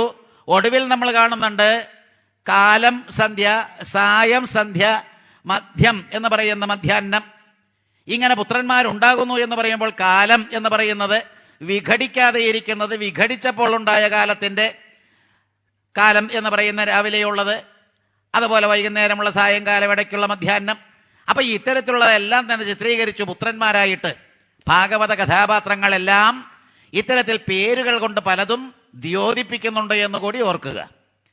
അപ്പോൾ ഭാഗവത കഥകളെല്ലാം തന്നെ പഠിക്കുമ്പോൾ കാലത്തോട് ബന്ധപ്പെട്ട് കാലം വിഘടിക്കപ്പെട്ടപ്പോൾ സൃഷ്ടിയും സ്ഥിതിയും സംഹാരവും വന്ന പോലെ കാലമെല്ലാം തന്നെ ഇല്ലാതിരിക്കുന്ന, കാലം ബാധിക്കാത്ത രീതിയിൽ വന്നാൽ എന്തായിരിക്കും? കാലാതീതമായിരിക്കുന്ന ഒരവസ്ഥയിലേക്ക് വന്നാൽ കിട്ടുന്ന തുരീയഭാവം, ഈശ്വര സ്വരൂപം, അത് സാധിക്കുന്നത് ഈ 4 പേരെ പറ്റി പറയുമ്പോൾ സനകൻ, സനന്ദൻ, സനാതനൻ, സനൽകുമാരൻ എന്ന് പറയുന്ന ആ മുനീശ്വരന്മാര്, 5 വയസ്സുകാര്, ബ്രഹ്മാവിന്റെ മാനസപുത്രന്മാർ, അവർ കാലാതീതർ. മറ്റുള്ളവരെ പറ്റി പറയുമ്പോൾ അവരെല്ലാം കാലത്തിന് അധീനർ, ഇത് അതീതർ. അപ്പൊ അത്തരത്തിലുള്ള കാലത്തെ സൂചിപ്പിക്കുന്ന വാക്കുകൾ ഇവിടെ കേൾക്കാം. അപ്പൊ ഇത്തരത്തിലുള്ള കഥകളെല്ലാം തന്നെ പറഞ്ഞ് ഒടുവിൽ അങ്കൻ എന്ന് പറയുന്ന ഒരു കഥാപാത്രത്തിന്റെ കഥയിലേക്ക് നമ്മൾ കടന്നു. ഈ അങ്കൻ എന്ന് പറയുന്ന വ്യക്തി, അദ്ദേഹം രാജാവായതുകൊണ്ട് അശ്വമേധയാഗം നടത്തിയെന്ന്. അശ്വമേധയാഗം നടത്തിയ സന്ദർഭം ഒന്നുള്ളിലേക്ക് കൊണ്ടുവരാം. അപ്പോൾ ഉൽക്കലനെ തുടർന്ന്, ശ്രേഷ്ഠമതിയായിട്ടുള്ള ഉൽക്കലനെ തുടർന്ന് പലരും രാജ്യം ഭരിച്ചു. ഒടുവിൽ അങ്കൻ എന്ന് പറയുന്ന രാജാവ് രാജ്യം ഭരിക്കാനായിട്ട് അങ്ങനെ കച്ചകെട്ടി. അദ്ദേഹത്തിന്റെ രാജകീയമായിട്ടുള്ള ഭരണ സന്ദർഭത്തിൽ അശ്വമേധയാഗത്തിന് കോപ്പിട്ടു. ആ അശ്വമേധയാഗത്തിന് കോപ്പിട്ടപ്പോൾ ചെയ്യിച്ചിതങ്കരാജർഷി ഹയമേധമഖാമഖം. ഈ ഹയമേധം ഇവിടെ സ്ട്രെസ് ചെയ്ത് പറയാനുള്ള കാരണം പിന്നാലെയും നമ്മൾ പൃഥു എന്ന് പറയുന്ന രാജാവ്, ചക്രവർത്തി, അദ്ദേഹം ഹയമേധം നടത്തുന്ന രംഗം കാണും. അശ്വമേധയാഗമാണ്. വരാനിരിക്കുന്ന സംഗതി ഒന്ന് മുൻകൂട്ടിയിടാം. നമ്മുടെ പൂർവികര് ഹയമേധം കൊണ്ട് ഉദ്ദേശിച്ചതും പിൽക്കാലത്ത് കുതിരയെയെല്ലാം തന്നെ മേധിച്ചുകൊണ്ട് അശ്വമേധയാകാൻ തുടങ്ങിയതും തമ്മിൽ അജഗജാന്തരമുണ്ട്. നമ്മൾ വേദാന്ത രീതിയിൽ പോകുമ്പോൾ പൂജനീയ ഭൂമാനന്ദ സ്വാമികളെ 100 പ്രാവശ്യം നമ്മൾ നമസ്കരിക്കണം. കൊടുങ്ങല്ലൂരുള്ള തെറിപ്പാട്ടെല്ലാം തന്നെ അവസാനിപ്പിക്കാൻ ശ്രമിച്ച അദ്ദേഹം എന്റെ നാട്ടിൽ തന്നെയുള്ള തൂക്കം, അതായത് തൂക്കം, കച്ചയില്ലാത്ത തൂക്കം, ഇളവൂർ, അതെല്ലാം തന്നെ ഇല്ലാതെയാക്കാൻ മുൻകൈയെടുത്ത അദ്ദേഹം വേദാന്തി. അദ്ദേഹം അങ്ങേയറ്റത്തൊരു പദവി അലങ്കരിക്കുന്ന ആ പൂജനീയ സ്വാമികളെ ഇവിടെ സ്മരിക്കുകയാണ്. ഹയമേധം എന്ന് പറഞ്ഞാൽ സാധാരണഗതിക്ക് അശ്വത്തെ പ്രാണൻ എന്നുള്ള രീതിയിൽ എടുത്തുകൊണ്ട് അവനവൻ ആന്തരികമായിട്ടുള്ള യാഗവൃത്തികളിലൂടെ, യാഗപ്രവൃത്തികളിലൂടെ അവനവന്റെ ഉള്ളിലുള്ള പ്രാണനെ, ജീവനെ, ജീവാത്മാവിനെ പരമാത്മാവിൽ അർപ്പിക്കുന്ന, ആ അഗ്നിയിൽ ദഹിപ്പിക്കുന്ന ആ പ്രവൃത്തിയാണ് ഹയമേധം, അശ്വമേധം. അതെല്ലാം മാറിമറിഞ്ഞ് പ്രാകൃതന്മാരായ നമ്മുടെ പൂർവികര് അവർ തുടങ്ങി. സമയാചാരതൽപരരായിട്ടുള്ള നമ്മൾ കൗളാചാരതൽപരന്മാരായിട്ട് മാറിയിട്ട്, സമയാചാരന്മാരെന്ന് പറയുമ്പോൾ ആന്തരിക പൂജ, കൗളാചാരന്മാരെന്ന് പറഞ്ഞപ്പോൾ ബാഹ്യപൂജ, ബാഹ്യപൂജയിലേക്ക് വന്നപ്പോൾ മദ്യവും മാംസവും മത്സ്യവും ഇത്തരത്തിലുള്ള കാര്യങ്ങളെല്ലാം തന്നെ വേണമെന്ന് വന്നു. അതൊന്നും കൂടാതെ ആന്തരികമായിട്ടുള്ള പ്രചോദനം ഉൾക്കൊണ്ടുകൊണ്ട് മദ്യത്തെയും മാംസത്തെയും മത്സ്യത്തെയും എല്ലാം തന്റെ ഉള്ളിൽ തന്നെ ഉൽപ്പാദിപ്പിക്കാനുള്ള ശേഷി സാധകനുള്ളത്, അതെല്ലാം തന്നെ വിട്ടിട്ട് പ്രാപഞ്ചികന്മാരായിട്ട് മാറിയപ്പോഴാണ് കുതിരയെ കൊന്നും കുതിരയെ അഴിച്ചുവിട്ടും. അതിൽ 1-2 കാര്യങ്ങൾ മനസ്സിൽ വെച്ചുകൊണ്ട് മുന്നോട്ട് പോകാം. ഇവിടെ കുതിര എന്ന് പറയുന്നത് പ്രാണൻ തന്നെ. വീണ്ടും വീണ്ടും പല കഥാപാത്രങ്ങൾ വരുന്നുണ്ട്. അവയെ നല്ലപോലെ നമ്മൾ മനസ്സിരുത്തി പഠിക്കണം. സിംബോളിക്കായിട്ടുള്ള ഗോളങ്ങളും കഥാപാത്രങ്ങളും, അതിലൂടെ കാര്യങ്ങൾ അനവധി നമുക്ക് ഗ്രഹിക്കാനുമുണ്ട്. ഈ കുതിരയെ അഴിച്ചുവിടും എന്നാണ് കഥ. രാജാക്കന്മാര് ഈ പറയുന്ന രീതിയിൽ അശ്വമേധയാഗം നടത്തുമ്പോൾ ആ കുതിരയെ അഴിച്ചുവിടും. കുതിര ഇങ്ങനെ ഓടി നടക്കും. ആ കുതിരയെ ആരെങ്കിലും പിടിച്ചു കെട്ടിയാൽ ആ പിടിച്ചു കെട്ടിയവനുമായിട്ട് യുദ്ധം ചെയ്ത് അതിനെ മോചിപ്പിച്ച് വീണ്ടും വെറുതെ വിടും, സ്വതന്ത്രമാക്കി വിടുമെന്ന്. നമ്മുടെ പ്രാണൻ സർവതന്ത്ര സ്വതന്ത്രമായിട്ട് സഞ്ചരിക്കുന്ന രീതി, അതിന് നിയന്ത്രണമില്ലാതെ പോകുമ്പോൾ ഇങ്ങനെ കാള കളിച്ചു പോകുന്ന സമ്പ്രദായം, അതിനെ ഇടയ്ക്ക് ആരെങ്കിലും പിടിച്ചു കെട്ടുക എന്ന് പറഞ്ഞാൽ വികൃതമായിരിക്കുന്ന രീതിയിലേക്ക് പോവുക. പ്രാപഞ്ചികത നമ്മെ ആക്രമിച്ചിട്ട് തികച്ചും വിഷയവാസനകളുടെ പിന്നാലെ പോയിട്ട് നശിക്കുന്ന രീതി, അതെല്ലാം ഉണ്ടാകുമ്പോൾ അവിടെ നിന്ന് അഴിച്ചിട്ട് വീണ്ടും ആ കെട്ടെല്ലാം തന്നെ അഴിച്ചിട്ട് വെറുതെ വിടും. എല്ലാം കഴിച്ചു കൂട്ടിയിട്ട് അവസാനം അതിനെ മേധിക്കുമെന്നാണ് കഥ. ശരീരമെടുത്ത നമ്മൾ ഓരോരുത്തരും ജീവാത്മാക്കൾ, അഥവാ ഈ പറയുന്ന തനതായിട്ടുള്ള ജീവൻ പേറിക്കൊണ്ട് നടക്കുന്ന വ്യക്തികൾ, നമ്മൾ എല്ലാവരും തന്നെ ഇത്തരത്തിലുള്ള ഹയത്തെ, പ്രാണനെ സ്വതന്ത്രമായിട്ട് സഞ്ചരിക്കാൻ അനുവദിച്ചുകൊണ്ട് നമ്മുടെ ജീവിതകാലത്ത് പല പല അനുഭവങ്ങളും വരുമ്പോൾ കെട്ടിക്കിടക്കുന്നതും അതിൽ നിന്ന് വിട്ടുമാറിയിട്ടുള്ളതും ഇങ്ങനെയുള്ള കഥകളും കാര്യങ്ങളുമെല്ലാം തന്നെ മനസ്സിലാക്കി ഒടുവിൽ പഞ്ചേന്ദ്രിയന്യങ്ങളായിട്ടുള്ള വികാരങ്ങളിൽ നിന്നും വിഷയവാസനങ്ങളിൽ നിന്നും മുക്തനായിട്ട് ആ പ്രാണനെ ആഹൂതി ചെയ്യുന്നത് ഈ പറയുന്ന അശ്വമേധയാഗം. അത് വിട്ടിട്ട് പാവം ഒരശ്വത്തെ പിടിച്ചു കെട്ടി യാഗാദികളെല്ലാം തന്നെ ഒരു ബാഹ്യമായിട്ടുള്ള രീതിയിൽ ഇങ്ങനെ അനുഷ്ഠിച്ച് അതിനെ ആ കെട്ടഴിച്ചു വിട്ട് അത് ഓടി നടന്ന് അതിനെ പിടിച്ച് ആരെങ്കിലും കിട്ടിയാൽ അവരുമായിട്ട് യുദ്ധം ചെയ്ത് വീണ്ടും അതിൽ ഇങ്ങനെ സ്വതന്ത്രമാക്കിയിട്ട് ലോകം മുഴുവൻ ഇങ്ങനെ ചുറ്റിക്കറങ്ങി നടന്ന് അവസാനം അതിനെ പിടിച്ചുകൊണ്ടുവന്ന് അതിനെ ശ്വാസം മുട്ടിച്ചു കൊന്നും അതിനെ മേധിച്ചും അതിന്റെ മാംസമെല്ലാം തന്നെ ഹോമിച്ചും ചെയ്യുന്ന പ്രാകൃതമായിരിക്കുന്ന ഹയമേധത്തെ അല്ല ഈ ഭാഗവത കർത്താവ് വാസ്തവത്തിൽ സൂചിപ്പിക്കുന്നത് എന്ന്. കാരണം ഭാഗവതത്തിന്റെ ഭാഷ പലവട്ടം ഞാൻ നിങ്ങളോട്, ഇപ്പൊ 12ാമത്തെ വർഷമാണ് വാസ്തവത്തിൽ ഇവിടെ വരാനും ഇത്തരത്തിൽ പ്രസംഗിക്കാനോ അവസരം കിട്ടുന്നത്. പലവട്ടം പറഞ്ഞ പോലെ ഭാഗവതത്തിന്റെ ഭാഷ സമാധി ഭാഷ തന്നെയാണ്. അലൗകികമായിട്ടുള്ള ആധ്യാത്മിക ഭാഷയാണ്. അലൗകികമായിട്ടുള്ള ആധ്യാത്മിക ഭാഷയിൽ അടങ്ങിയിരിക്കുന്ന ആ കഥാഗോളങ്ങളിലെല്ലാം തന്നെ നമുക്ക് മനസ്സിലാക്കാനായിട്ട് രൂപകങ്ങളാണ് എന്നുള്ള സംഗതികളും മറന്നു പോകരുത്. അത്തരത്തിൽ നമ്മൾ ഈ കഥാഗോളങ്ങളെ കണ്ടുപിടിച്ച് ധ്യാനനിരതനായിട്ടിരിക്കുമ്പോഴാണ് പിടികിട്ടുക. അപ്പൊ അത്തരത്തിൽ യോഗാവസ്ഥയില് സമാഹിത മനസ്കനായിട്ട് സമാധി എന്ന് പറയുന്ന ഭാവത്തിലിരിക്കുമ്പോൾ ഭാഗവതത്തിന്റെ ഭാഷ പിടുത്തം കിട്ടുമെന്നുള്ള രീതിയിൽ ഹയമേധത്തെ പറ്റിയും ചിന്തിക്കുക. ഇവിടെ ആ വിഷയത്തിലേക്ക് കടക്കുന്നതിന് മുന്നോടിയായിട്ട് ഇത്രയും പറഞ്ഞു എന്ന് മാത്രം. ഇവിടെ അങ്കൻ ഹയമേധം നടത്തിയിട്ടുണ്ടായ കാര്യം ഒന്ന് ചിന്തിച്ചു നോക്കാം. പ്രാപഞ്ചികമായിട്ട് തന്നെ നമുക്ക് ആദ്യം ചിന്തിക്കാം. ഇവിടെ ഹയമേധം നടത്തിയിട്ട് ചൊന്നാർ സാശ്ചര്യമീ വാർത്ത. എന്താ വാർത്ത? ഹയമേധ മഹാമഖം അതിൽ ചെന്നില്ല ദേവന്മാർ ബ്രഹ്മജ്ഞന്മാർ വിളിക്കലും. എന്തെങ്കിലും ഒരു യജ്ഞമോ യാഗമോ നടത്തിയാൽ അതിന്റെ ഹവർ ഭാഗം ആർക്കെല്ലാം ഉണ്ടോ അവർ വന്ന് അത് ഏറ്റുവാങ്ങണം. യജ്ഞത്തിന്റെ പൂർത്തീകരണത്തിന് അതിൽ ആഹൂതി ചെയ്യപ്പെട്ട സകലതും അതാത് ദേവന്മാർക്ക് കിട്ടിയിരിക്കണം. പക്ഷേ ഇവിടെ അശ്വമേധയാഗം നടത്തിയ അങ്കൻ യാഗം നടത്തിയിട്ട് അതിന്റെ ഹവർ ഭാഗങ്ങളൊന്നും വേണ്ടതായിട്ടുള്ള ദേവന്മാർ വന്ന് ഏറ്റുവാങ്ങിയില്ല. എന്താ ഇതിന്റെ അർത്ഥം? യജ്ഞം ഫലവത്തായില്ല. നിഷ്ഫലമായിട്ടുള്ള ഈ യജ്ഞത്തിന് കാരണം എന്താണെന്ന് അന്വേഷിക്കുകയാണ്. അതിന് ഭാഗവതം ഈ കഥാഗോളത്തിൽ ഇട്ട് തന്നിരിക്കുന്നത് സോമാർത്ഥം ആഹൂതരായും വരുന്നീലിംഗ ദേവകൾ സഭാപതികളെ ചൊൽവിൻ എൻ കുറ്റം ഇതിലെന്തുവാൻ. ഞാൻ എന്തു കുറ്റം, എന്തു തെറ്റാണ് ചെയ്തത്? ഞാൻ നടത്തിയ യജ്ഞത്തിൽ ഹവിർഭാഗങ്ങളെല്ലാം തന്നെ ഏറ്റുവാങ്ങാനായിട്ട് ആരും വരുന്നില്ല. ഉടനെ പറയുകയാണ്, ഈ പറയുന്ന ഈ അതിൽ വന്ന് ഹോമിക്കുന്നവരും മറ്റുമായിട്ടുള്ള ആ ഋത്തുക്കളും മറ്റും പറയുന്നു, ചെറ്റും ചെയ്തില്ല നീ പാപം ഈ ജന്മത്തിൽ നരാധിപ, അപുത്രനായി നീ മുജ്ജന്മകൃതമാം പാപം ഒന്നിനാൽ നീ വാസ്തവത്തിൽ യാതൊരു തെറ്റും ചെയ്തില്ല. പക്ഷേ നിനക്ക് കുട്ടികളില്ലാത്തത് കൊണ്ട് യാഗത്തിന്റെ ഫലം നിനക്ക് കിട്ടുന്നില്ല എന്ന്. ഇത് ഹൈന്ദവമായിട്ടുള്ളൊരു സങ്കല്പമാണ്. ഹൈന്ദവ സങ്കല്പത്തിൽ കുട്ടി വേണം, കുട്ടി എന്ന് പറയുന്ന പുത്രൻ സൽപുത്രനായിരിക്കണം, ആ സൽപുത്രനെ കൊണ്ടാണ് വാസ്തവത്തിൽ നേട്ടങ്ങൾ നേടുന്നത് എന്ന്. ഇത് ആർഷമായിട്ടുള്ളൊരു സംസ്കാരത്തിന്റെ രീതിയാണ്. ഋഷിപരമ്പരയാണ് നമ്മൾക്ക് കിട്ടിയത്. ഒരു വ്യക്തി വിവാഹം കഴിക്കണമെന്ന് നിർബന്ധമല്ല എങ്കിൽ കൂടി യജ്ഞത്തിന്റെ അധിപനായിട്ട് യജമാനനായിട്ട് വരുമ്പോൾ ഈ യജമാനൊരു പത്നി വേണമെന്ന് പിന്നാലെ വന്ന ആ ചിന്തയിലാണ് വിവാഹം. അതൊരു അപവാദമായിട്ട് നമ്മുടെ സംസ്കാരത്തിലേക്ക് വന്നത്. അതും ഭാഗവതത്തിൽ അന്യത്ര നിങ്ങൾ വായിക്കും. അപ്പോൾ എല്ലാ തരത്തിലും വിവാഹം കഴിക്കുക എന്നുള്ളത് ആർഷ സംസ്കാരത്തിന്റെ അടിത്തറയല്ല, അടിത്തറ ബ്രഹ്മചര്യമാണ്. അപ്പൊ ഈ ബ്രഹ്മചര്യം എന്ന് പറയുന്ന അടിത്തറയെ ഇളക്കിക്കൊണ്ട് ഏതെങ്കിലും ഒരു വ്യക്തി യജ്ഞത്തിന് മുതിർന്നാൽ യജ്ഞം പൂർത്തീകരിക്കപ്പെടണമെങ്കിൽ ഒരു യജമാനന്റെ പത്നി വേണമെന്നുള്ള രീതിയിലേക്ക് വന്നു. അതുകൊണ്ടാണല്ലോ രാമൻ കാഞ്ചന സീതയെയും മറ്റും ഉണ്ടാക്കി വച്ച് യജ്ഞം നടത്തിയത്. അപ്പോൾ നമ്മുടെ സംസ്കാരത്തിൽ ഒരു വ്യക്തി ഒറ്റയ്ക്ക് നടക്കാൻ പാടില്ല, ഭാര്യ കൂടി വേണമെന്നുള്ള ചിന്ത അത് പിന്നാലെ വന്നതാണ്. പക്ഷെ അടിത്തറ ഇളകിപ്പോകുന്നില്ല. എന്താ അടിത്തറ? ബ്രഹ്മചര്യം. ഇതെല്ലാം തന്നെ പിന്നാലെ വന്നതാ. എന്നിട്ട് കൂട്ടിച്ചേർത്തു ബ്രഹ്മചര്യം എന്ന് പറയുന്നതിന്റെ പിന്നാലെ ഗൃഹസ്ഥാശ്രമി ആയാൽ ആ ബ്രഹ്മചര്യത്തിന് കോട്ടം വരുന്നില്ല, ആ അടിത്തറ ഇളകാതെ കിടക്കും, അതിന്റെ മേൽ നല്ലൊരു വീട് പണിയാം എന്ന്. ഇത് പിന്നാലെയുള്ള കാര്യം. അപ്പോൾ വളരെ സ്ട്രോങ് ആയിട്ട് ആദ്യ കാലഘട്ടത്തിൽ ബ്രഹ്മചര്യം ദീക്ഷിച്ചിട്ടുള്ള ഒരു വ്യക്തി അയാളുടെ ഗുരുകുല വിദ്യാഭ്യാസവും ആ കാലഘട്ടമെല്ലാം തന്നെ ബ്രഹ്മചര്യ ദീക്ഷയോടുകൂടി കൈകാര്യം ചെയ്താൽ പിന്നാലെ ദാമ്പത്യ ജീവിതം നയിച്ചാലും കേടും വരുന്നില്ല, കെടുതിയും വരുന്നില്ല എന്ന്. ഇത് നമ്മുടെ സംസ്കാരമാണ്. അപ്പൊ എന്തുമാകട്ടെ, ഒരു കുട്ടി ഉണ്ടാകാൻ വേണ്ടിയിട്ടുള്ള ദാമ്പത്യ ജീവിതമാണ്. ഇവിടെ വീണ്ടും നിങ്ങൾ വായിക്കും, വേനന്റെ കഥ വരുമ്പോൾ നല്ലൊരു പുത്രൻ ഉണ്ടാകണമെന്നുള്ള ദീക്ഷയോടുകൂടിയായിരിക്കണം വിവാഹം.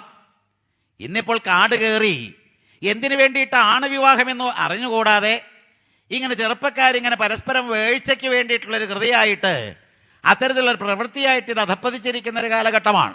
ഇനി വരാനിരിക്കുന്ന ഭാഗത്ത് ഇതൊന്നുകൂടി വ്യക്തമാകും. അപ്പൊ ഏതായാലും കുട്ടി ഇല്ലാത്തത് കൊണ്ട്, സന്തതി ഇല്ലാത്തത് കൊണ്ട്, അപുത്രനായി പോയത് കൊണ്ട് അനപത്യം എന്ന് പറയുന്നൊരവസ്ഥ ഉള്ളത് കൊണ്ടല്ലയോ രാജശ്രേഷ്ഠ അങ്ങ് ചെയ്ത അശ്വമേധയാഗത്തിൽ ആരും ഹവർഭാഗങ്ങൾ സ്വീകരിക്കാൻ വന്നില്ല. ഇതാണ് പ്രേരിപ്പിക്കുന്നത് പുത്രകാമേഷ്ടിക്ക്. പുത്രകാമേഷ്ടി എന്ന് പറയുന്ന യാഗം അങ്കൻ നടത്തുന്നുണ്ട്. പുത്രകാമേഷ്ടി മറ്റു പലരും നടത്തുന്ന നമ്മൾ വായിക്കുന്നുണ്ട്. പ്രത്യേകിച്ചും രാമായണത്തിൽ രാമലക്ഷ്മണന്മാരും അതുപോലെ ഭരതശത്രുഘ്നന്മാരും ഉണ്ടാകുന്നത് പുത്രകാമേഷ്ടിയിലൂടെ കിട്ടിയ പായസാന്നം കഴിച്ചിട്ടാണ്. ദശരഥ മഹാരാജാവിന്റെ 3 പത്നിമാര് ഇത്തരത്തിൽ ആ പായസാന്നം കഴിച്ചിട്ട് 4 കുട്ടികളെ ജനിപ്പിച്ചു. അത് 4ഉം ഈ പറയുന്ന ചതുർവ്യൂഹ സമ്പ്രദായത്തിൽ വൈഷ്ണവകല മുറ്റി നിൽക്കുന്ന പൂർണ്ണമായിട്ടുള്ളൊരു അവതാരത്തിന് ഇട നൽകുകയും ചെയ്തു. രാമാവതാരവും കൃഷ്ണാവതാരവും പൂർണ്ണം ആയിട്ടുള്ളത് ഇവിടെയും നമ്മൾ രാമനും ലക്ഷ്മണനും മാത്രമല്ല ശത്രുഘ്നനും ആ ഭരതനും കൂടി വന്നപ്പോൾ 4 പേരും കൂടി പൂർണ്ണമായിട്ടുള്ളൊരു അവതാരത്തിന് ഇട നൽകിയത് പുത്രകാമേഷ്ടിയാണ്. അങ്ങനെ ഒരു പുത്രൻ വേണമെന്നുള്ള ആഗ്രഹം വാസ്തവത്തിൽ മോശമാണെന്ന് പറയാൻ പറ്റുമോ? രാമന്റെ കഥയെടുക്കുമ്പോൾ ഇവിടെയും അങ്കൻ എന്ന് പറയുന്ന രാജാവ് അശ്വമേധയാഗം നടത്തിയിട്ട് അതിന്റെ യജ്ഞഹവർഭാഗങ്ങളൊന്നും ഏറ്റുവാങ്ങാൻ ദേവന്മാർ വരുന്നില്ല എന്ന് കണ്ടപ്പോൾ കാരണം ആരാഞ്ഞ് അതിന്റെ കാരണം മനസ്സിലാക്കിയ അങ്കൻ പുത്രകാമേഷ്ടി നടത്തുന്നു. ഇതാണ് വാസ്തവത്തിൽ അടുത്ത രംഗം. ഏതായാലും പുത്രകാമേഷ്ടി യജ്ഞേശനാം ശ്രീഹരിയെ സന്താനാർത്ഥം യജിക്കുകിൽ സുസ്വഭാഗങ്ങൾ ദേവന്മാർ സ്വീകരിക്കും അസംശയം. ആരാധിക്കുന്ന മട്ടിൽ താൻ അണയ്ക്കും ഫലം ആ ഹരി. ഏതേതിച്ഛിച്ച പൂജിപ്പതാത് അതാത് അവനണച്ചിടും. ഈ മട്ടുരച്ചു വിപ്രന്മാർ പുത്രൻ ഒന്നു ജനിക്കുവാൻ ഹോമിച്ചതു പുരോടാശം. ശിബിവിഷ്ടൻ ഹരിക്കുടൻ സാക്ഷാൽ വിഷ്ണുവിനെ നനച്ചുകൊണ്ട് അവിടെ പുത്രകാമ ഇഷ്ടി, പുത്രനെ കാമിച്ചുകൊണ്ട് ഒരു ഇഷ്ടിക്ക് വേണ്ടി ഇറങ്ങിയെന്ന്. ഇവിടെ നമ്മൾ വായിച്ചുകൊണ്ടിരിക്കുന്ന പ്രകരണത്തിന്റെ പേര് കാമപ്രകരണം എന്നാണ്. ധർമ്മമർത്ഥം കാമം മൂന്നാമത്തേത്, മോക്ഷത്തിലേക്ക് കടക്കാൻ വേണ്ടിയിട്ട്. ഏതായാലും ഈ കാമപ്രകരണം എന്ന് പറയുന്ന ഇതില് ആഗ്രഹം ജനിക്കുകയാണ് രാജാവിന്. താൻ ചെയ്ത പ്രവൃത്തി നിഷ്ഫലമായി പോയി, അശ്വമേധയാഗം ഫലവത്തായില്ല, അതുകൊണ്ടൊരു കുട്ടി വേണമെന്നുള്ള ആ നിർദ്ദേശം അത് സ്വീകരിച്ചിട്ട് പുത്രേഷണ എന്ന് പറയുന്ന അദ്ദേഹത്തിൽ ഇങ്ങനെ ഉത്കടമാകുന്നു, ശക്തമാകുന്നു. അതിന്റെ ഫലമായിട്ട് പുത്രകാമേഷ്ടി നടത്തി. എന്നിട്ടോ വിപ്രാനുമതനായി 2 കൈകൊണ്ടും പായസം തഥാ ഗ്രഹിച്ച് ആഘ്രാണിച്ച് നൽകിയ പത്നിക്ക് അധർമ്മതൽപരൻ അപുത്രയാം രാജ്ഞി പുത്രോൽപത്തിക്ക് അത് കഴിച്ചുടൻ ഗർഭം ധരിച്ചു സുതനേ പെറ്റാൾ. അക്കാലമെത്തവേ പുത്രകാമേഷ്ടിയാഗം പരിപൂർണമായി. അതിന്റെ ഫലമായിട്ട് അഗ്നിഭഗവാൻ പായസാന്നം ഇങ്ങനെ പ്രദാനം ചെയ്തു. അത് ഈ അങ്കൻ എന്ന് പറയുന്ന രാജാവ് ധർമ്മപത്നിക്ക് കൊടുത്തു. ഈ പറയുന്ന പായസാന്നം ഭുജിച്ചിട്ട് അവൾ പ്രസവിച്ചു. ആ കുട്ടിയാണ് വേനൻ. 2 മുഖങ്ങൾ, ഒരു വ്യക്തിയിൽ അടങ്ങിയിരിക്കുന്ന 2 മുഖങ്ങളെ പറ്റിയാണ് നാം പഠിക്കാനൊരുങ്ങുന്നത്. ആദ്യത്തെ മുഖം വേനന്റേത്. ഇവിടെ ഇരിക്കുന്ന എനിക്കും നിങ്ങൾക്കുമെല്ലാം തന്നെ 2ആണോ മുഖം, അതോ അനവധിയാണോ ചിന്തിക്കേണ്ട ഒരു വിഷയമാണ്. മൾട്ടി ഫേസറ്റഡ് എന്ന് പറയുന്ന പ്രയോഗമായിരിക്കും ശരി. 2 മുഖത്തേക്കാൾ അനവധി മുഖങ്ങളുള്ളവരാണ്. തരം പോലെ മാറി മറിയുന്ന മുഖങ്ങളാണ് നമുക്കുള്ളത്. എന്തുമാകട്ടെ, വേനൻ ജനിക്കുന്നു. ആ വേനനെ പറ്റി കൂടുതൽ നമുക്ക് നോക്കാം. ആ ദുഷ്ടബാലൻ പ്രയോഗം ഭാഗവത്തിൽ പ്രയോഗിക്കുന്നത് വേനനെ ദുഷ്ടൻ എന്ന്. ആ ദുഷ്ടബാലൻ വില്ലേന്തി കാട്ടിൽ സാധുമൃഗങ്ങളെ നായാടി കൊല്ലുകയാണെന്നുവെന്നും കേണിതു നാട്ടുകാർ. ഒപ്പം കളിക്കും ചെങ്ങാതിമാരെ ആ നിർദ്ദയൻ സദാ ബലാൽ പിടിച്ച് ഹിംസിപ്പു. മൃഗക്കൂട്ടത്തെ എന്ന പോൽ മകന്റെ ദുഷ്ടത്വം കണ്ട് ശാസിച്ചു പല മട്ടിലും. ഒരു ഫലവുമില്ല. അപ്പോൾ എല്ലാ തരത്തിലും തന്റെ കൂടെ കളിക്കുന്ന കുട്ടികളെയെല്ലാം തന്നെ ഉപദ്രവിക്കുക, കാട്ടിൽ പോയി വളരെ പാവം നിരപരാധികളായിട്ടുള്ള മൃഗങ്ങളെയെല്ലാം തന്നെ ഇങ്ങനെ വേട്ടയാടുക. നായാട്ട് എന്ന് പറയുന്ന മൃഗയാ വിനോദം ദുഷ്ട സർപ്പങ്ങളെയോ ദുഷ്ട മൃഗങ്ങളെയോ വാസ്തവത്തിൽ നശിപ്പിക്കാനോ നിഗ്രഹിക്കാനോ ആണ്. നായാട്ട് എന്ന് പറയുന്ന വിനോദം രാജാക്കന്മാര് വാസ്തവത്തിൽ അവരുടെ രാജഭരണത്തിന്റെ ഭാഗമായിട്ട് എടുക്കുന്നത് ഇത്തരത്തിൽ ഈ പറയുന്ന സമൂഹത്തെ ക്രൂരമായിട്ട് ആക്രമിക്കാൻ ഒരുമ്പെടുന്ന ദുഷ്ടമൃഗങ്ങളെ നശിപ്പിക്കാനാണ്, കാട്ടിലാണെങ്കിൽ കൂടി. അപ്പോ ഈ പറയുന്ന രാജ്യത്തിന്റെ ക്ഷേമം, അതിന്റെ ഐശ്വര്യം കാത്തു സൂക്ഷിക്കാൻ വേണ്ടിയിട്ടാണ് നായാട്ട്. പക്ഷേ ഇവിടെ വേനൻ എന്ന് പറയുന്ന ഈ ദുഷ്ടകഥാപാത്രം അങ്കന് ജനിച്ച ആ വ്യക്തിയാണെങ്കിൽ എല്ലാവരെയും ദ്രോഹിക്കുന്ന രീതിയിലേക്കായി. തന്റെ കൂടെ പ്രവർത്തിക്കുന്ന കുട്ടികളെ പോലും ദ്രോഹിക്കുക. നൂനം ദേവാർച്ച ചെയ്തോർ താൻ വീട്ടും പുത്രരാത്തവർ കുപുത്രരാൽ എഴും ദുഃഖം അറിയുന്നീല താദൃശർ. കുട്ടിയില്ലെങ്കിൽ കുട്ടിയില്ല എന്നേ ഉള്ളൂ.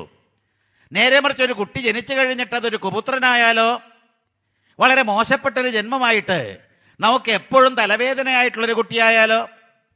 അപ്പോ പലപ്പോഴും ആംഗലേയ ഭാഷയിൽ ഒരു പ്രയോഗമുണ്ട്, സൺസ് ഓഫ് ബെലിയൽ, സൺസ് ഓഫ് ഡാർക്കനസ്.